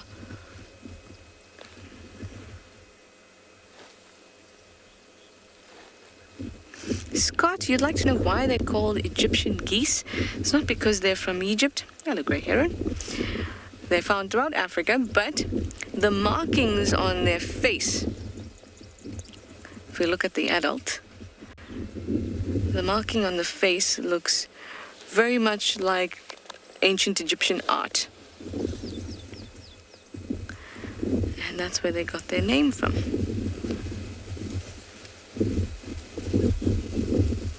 Sometimes misleading because they're all over South Africa. You'll see them in parks, you'll see them in gardens, even if you've got one of those really nice big ones, especially if it's near a water source. And people think that they're invasive, that they're an invasive species, but they're not. They may become pests to some people, especially with their noisy calls. But it's not as if they should have been in Egypt, but now they're here in South Africa eating all the grass.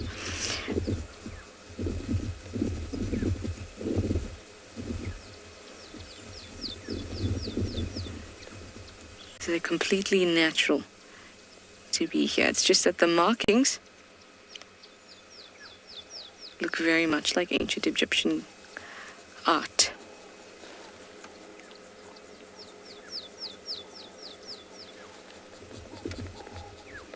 I'm so glad to see these chicks looking so lovely and sturdy, so strong.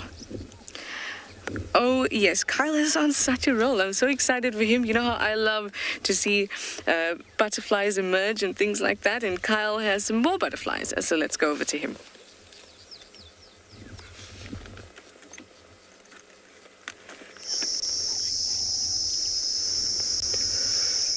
We are still geeking out here.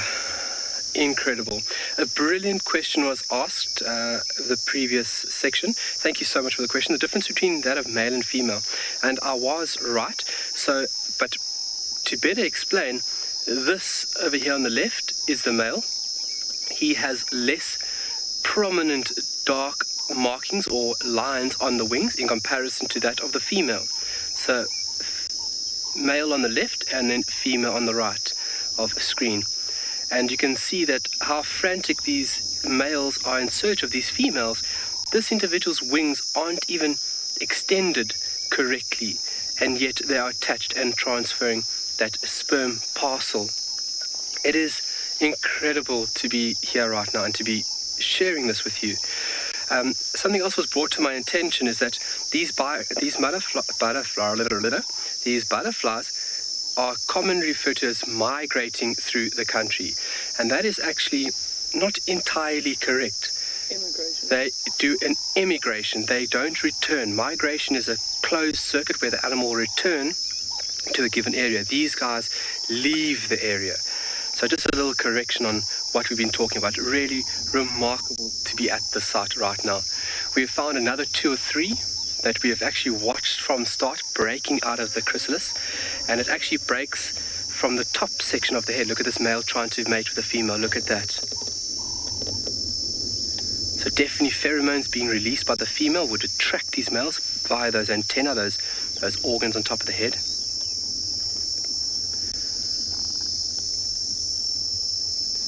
So right there you are seeing the transfer of life and the next generation of brown-veined whites. Really incredible. Owen, can you come up over here? Can we just come up onto the chrysalis over here? So where this is all happening, so this is basically the last exoskeleton of this caterpillar. It attaches itself with 2 little strands of silk to anchor the caterpillar itself, and then it wiggles itself within its own skeleton, or within its own exoskeleton, and actually encases itself into this little capsule. And then when it's ready to emerge, the emergence, the break happens on this tiny little point right of it. It looks like a little horn. That's actually where the chrysalis splits. And then the butterfly basically claws its way out. Wings are folded in a very awkward manner. And then after a couple of minutes, obviously by oxygenating itself, blood is then forced into the wings, pressurizing the wings and straightening them out, obviously ready for flight. But I mean, just look at the vast amount. Follow me, Owen. Look at the vast amount. There's another one over there. There's another one over there. There's another one over there. And we've been trying to pinpoint when these individuals are ready to emerge. And we have found out that if we watch one long enough, it takes about 20 minutes, that the individual will be wriggling vigorously within this casing. And that's it just dislodging this casing away from its new body.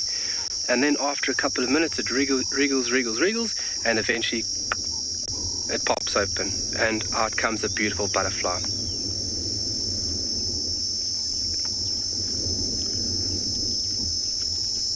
I'm not going to be able to sleep for the next few days. This for me is the peak of what we do out here, folks. It is really a privilege to be here.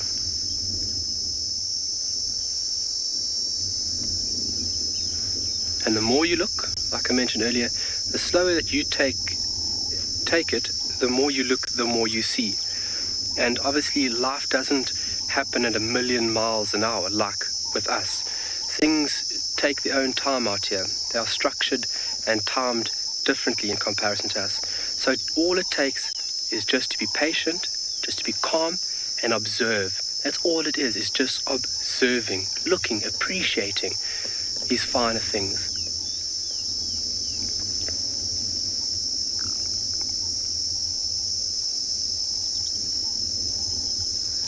The cicadas are singing around us, birds.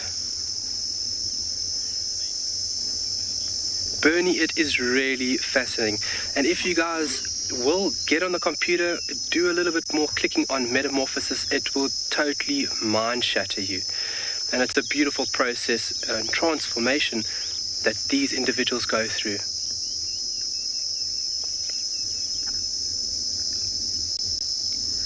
And I'm sure Deirdre will take you on a bit more of a journey with the emergence of more butterflies in the next few days, because they are really going to be coming out at full steam with the increased temperature. Obviously, this plays a vital role, along with water, rain, in this period. We're going to send you off, and we will see you back this side.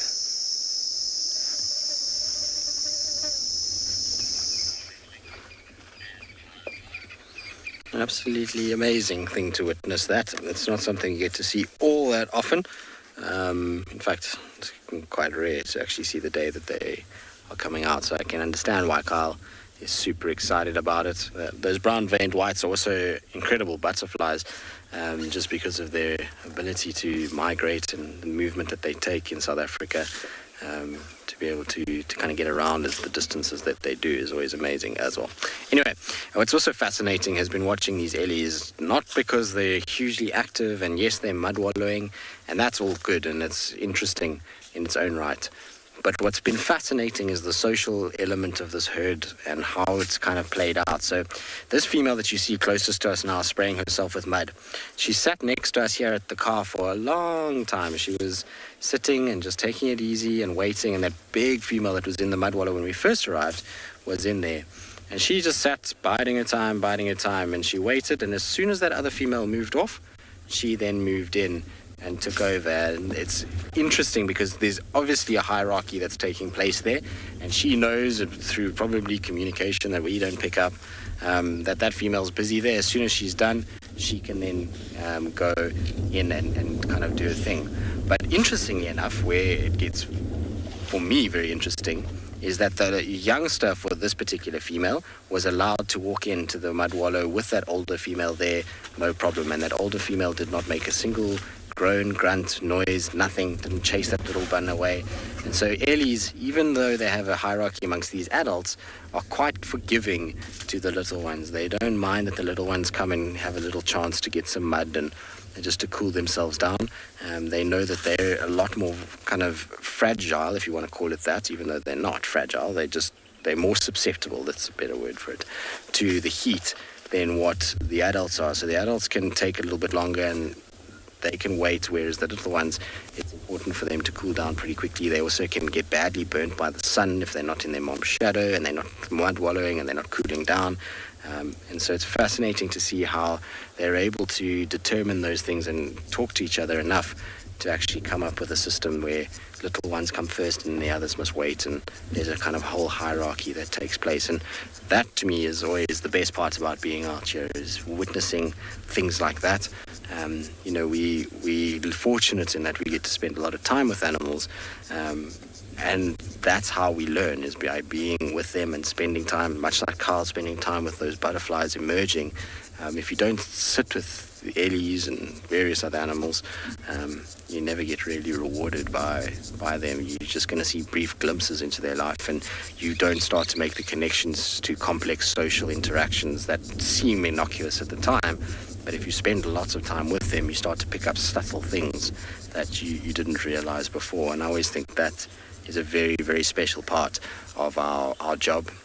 We're very lucky in many respects, and it's great that we have you guys along for the ride, because a lot of you help us with understanding of things and provide articles in the scientific background to potentially some sort of behavior that we've witnessed, and it becomes a whole community that is sharing and engaging, and for the betterment of everybody, and we're all learning from it, which is super special. So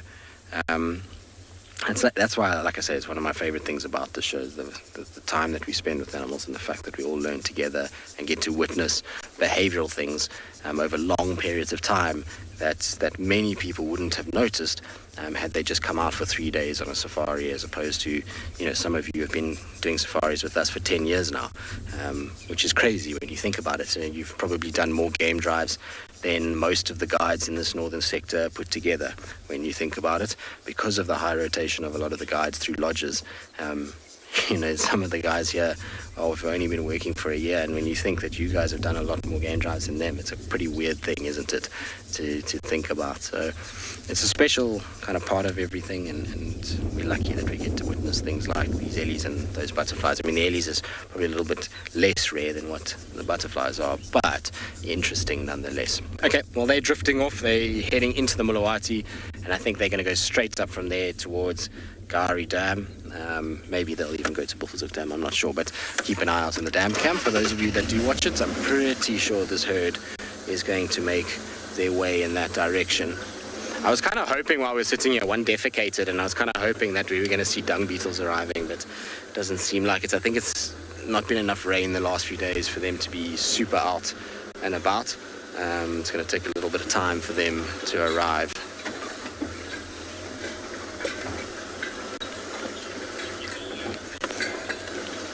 Right, so Dusty, you're asking about elephants and regions and how far do they walk. So I'm going to show you a quick thing. Just give me 2 seconds.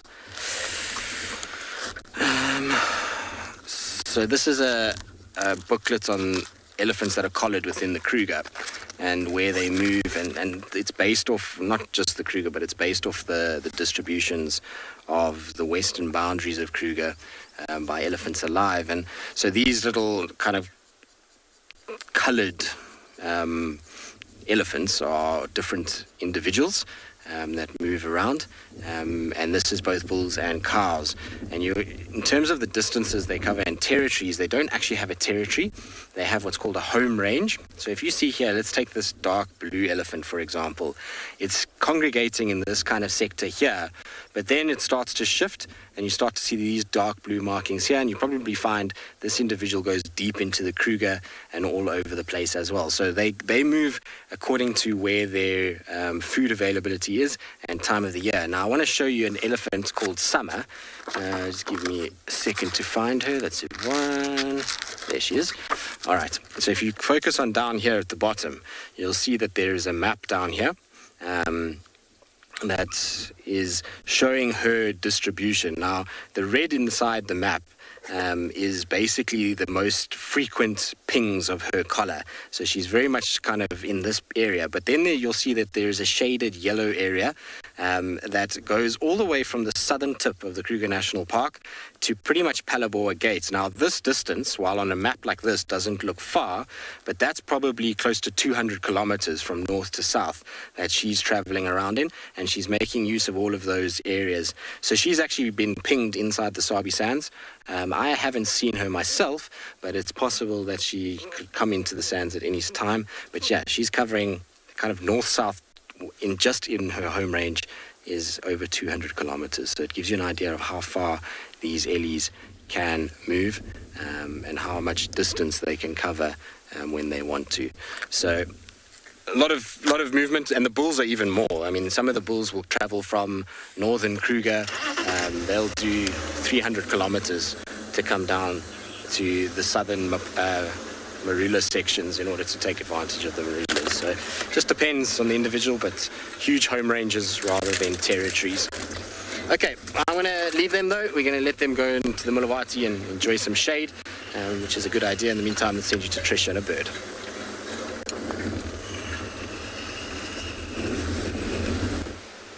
Here we have a lovely drongo that does not want to play with us.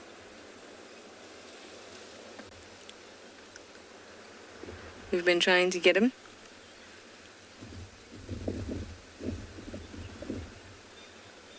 Oh, there we go. Oh. We've been trying for a while to get it. It's such a strange thing because we get drongos so often, we see them so often. But to get them on camera is not always easy because they move so quickly. At the moment it's very, very hot, and what tends to happen, and it's happening a lot earlier these days, obviously because it's summer and it's getting warm, is that the bush seems to go very still from about 8 o'clock, and that's when the heat really picks up, and it's almost like the bush becomes a freeze frame.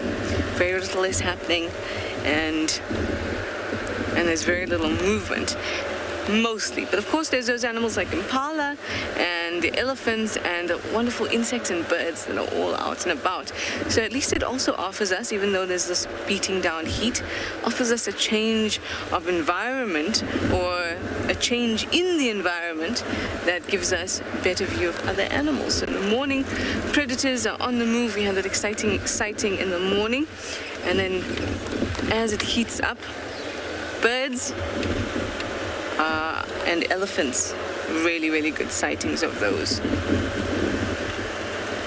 So now we are on Western Quarantine, trying to do a little bit more birding.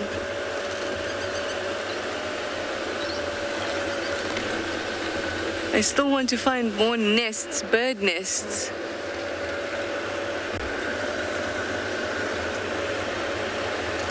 Dan, you'd like to know if I'm more interested in animals or insects.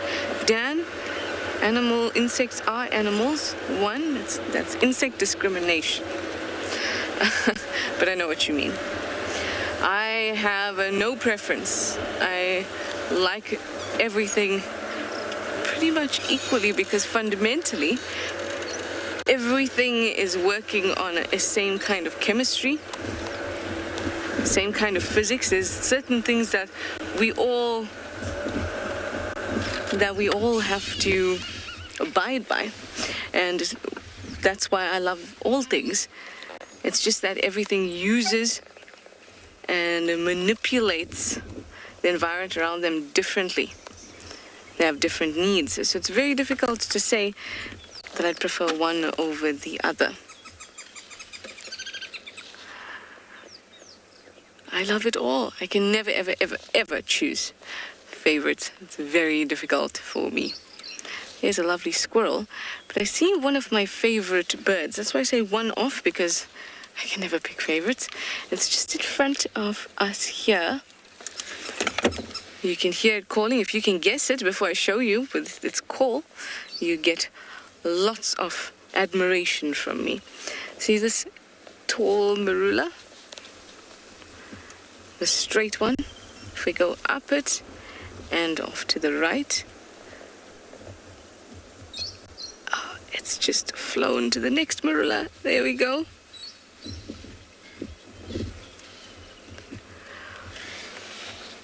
What is it? Do you know it?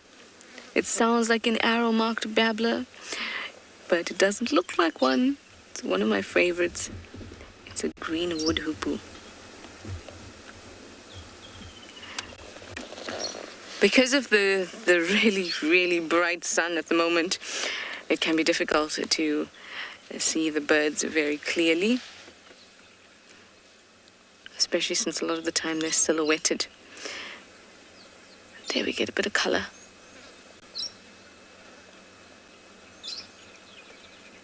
Very nice. That reminds me that yesterday when we were at the Wahlberg's Eagle's nest, we had a similar problem where it's quite difficult to see, but you all managed to see that a little chick had popped its head out.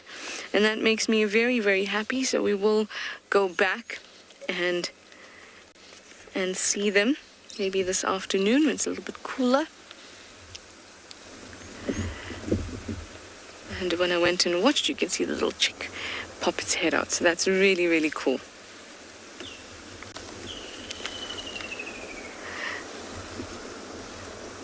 When the sun is beating down like this, almost everything looks black and white because it's so bright and the shadows are so dark. It can be difficult to pick up stuff like that. And as Tristan was saying to you, we gain so much from each other. And you guys see things that we don't a lot of the time.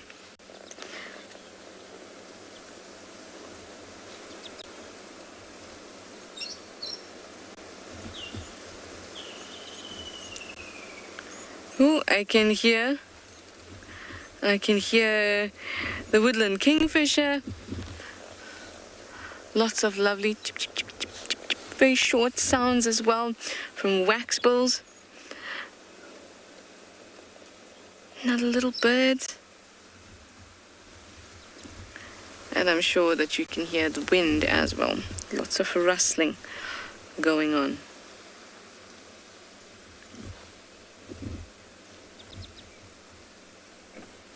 So this bird here is probably looking for some insect larvae that it can find under the bark of these trees.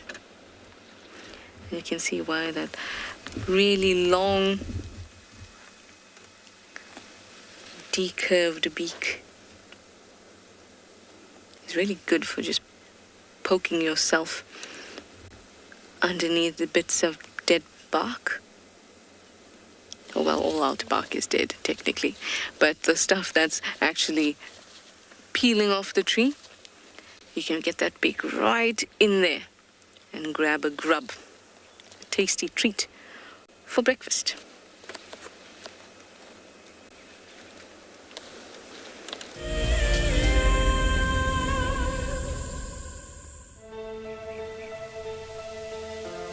How insane is that animal? This is out of this world. Fantastic. Good, Mama. Wow, what a way to start off. It's just such an incredible privilege to be out here. It just keeps on delivering. There you go, there you go. Heart is pumping right now. 3, 2, 1. You are live, you are live. Look at this, everybody. We've got a live kill.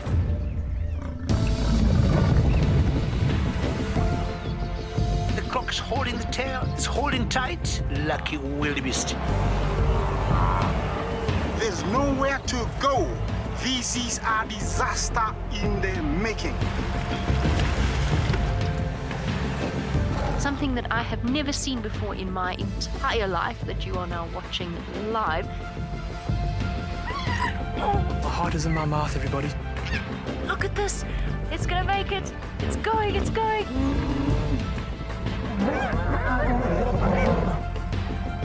This is just too magical. Hi, little guys. That's great, isn't it? Look at that. Scuba Steve has got a friend. You've got a friend in me. It couldn't be a better morning. This is just too special. Oh my goodness, we've got a turtle. How epic is the fact that we're coming to you live from the Chobe River? It's the most incredible feeling to be here. This is live and we're in Rwanda. This is a very, very different adventure, charged with emotion.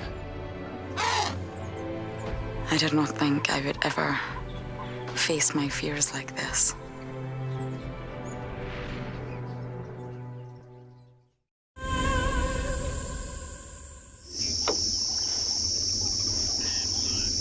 Well, welcome back to the side of the world. We have left that very, very busy scene, and we are now currently just taking it easy at a water.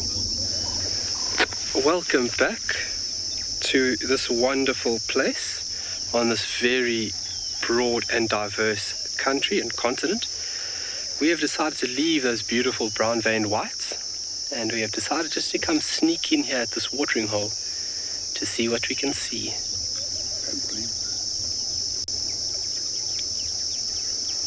And the smell coming from this pan now, there's a slight breeze from the south. Wind direction is termed from where it comes from. So the wind is basically hitting me in the face, so it's coming from the south, and it's basically picking up the smell of this deep, rich earth scent, and it's wafting it towards us here. This rich, earthy smell. It's really warm. Cicadas are singing, birds are singing, coming down to the watering hole. Lots of butterfly activity. There's lots of brown vein whites mixed in with cabbage butterflies now as well, another species that we'll take a look at. And it's just too perfect.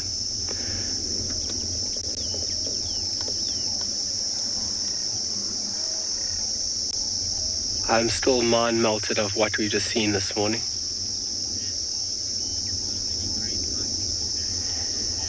Nancy, what a great comment, and how wonderful we could share it with you. That is such an important thing for a guide, is to share, because knowledge is free and knowledge is power. And to be able to share it with you is by far the cherry on top of the cake, because I can freak out by myself. But it's nicer, it's a lot more enjoyable to freak out with somebody. And it is a wonderful thing. And I've heard about the sightings from our colleagues on the other side.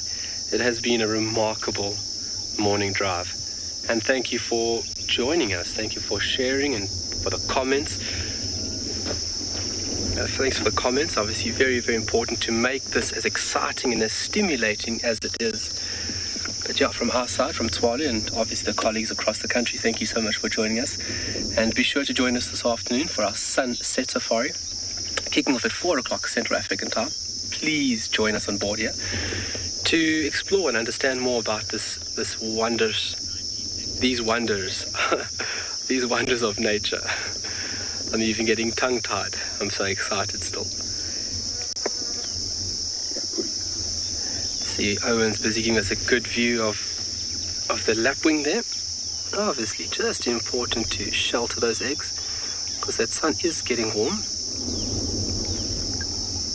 And so shading them, but regulating them at a very constant medium, or constant rate, to ensure embryonic development continues. And it's quite a long incubation period, so hopefully in the next few weeks we can see these tiny little individuals. It's around about nearly a month for incubation, which is very long. But Deirdre is aware of the nest, and she will continue just keeping tabs on it for us, which will be remarkable. And then as well as all the butterflies that will be coming out in the next few days. Oh, my word. I hope everybody's ready.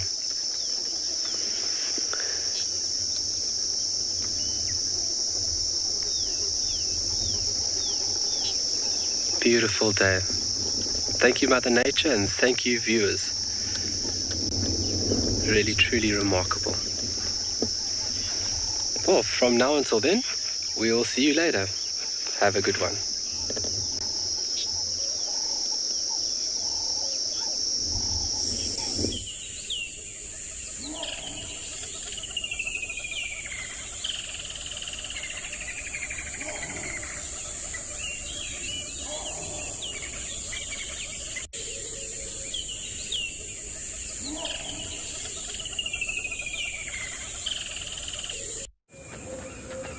This program features live coverage of an African safari and may include animal kills and carcasses. Viewer discretion is advised.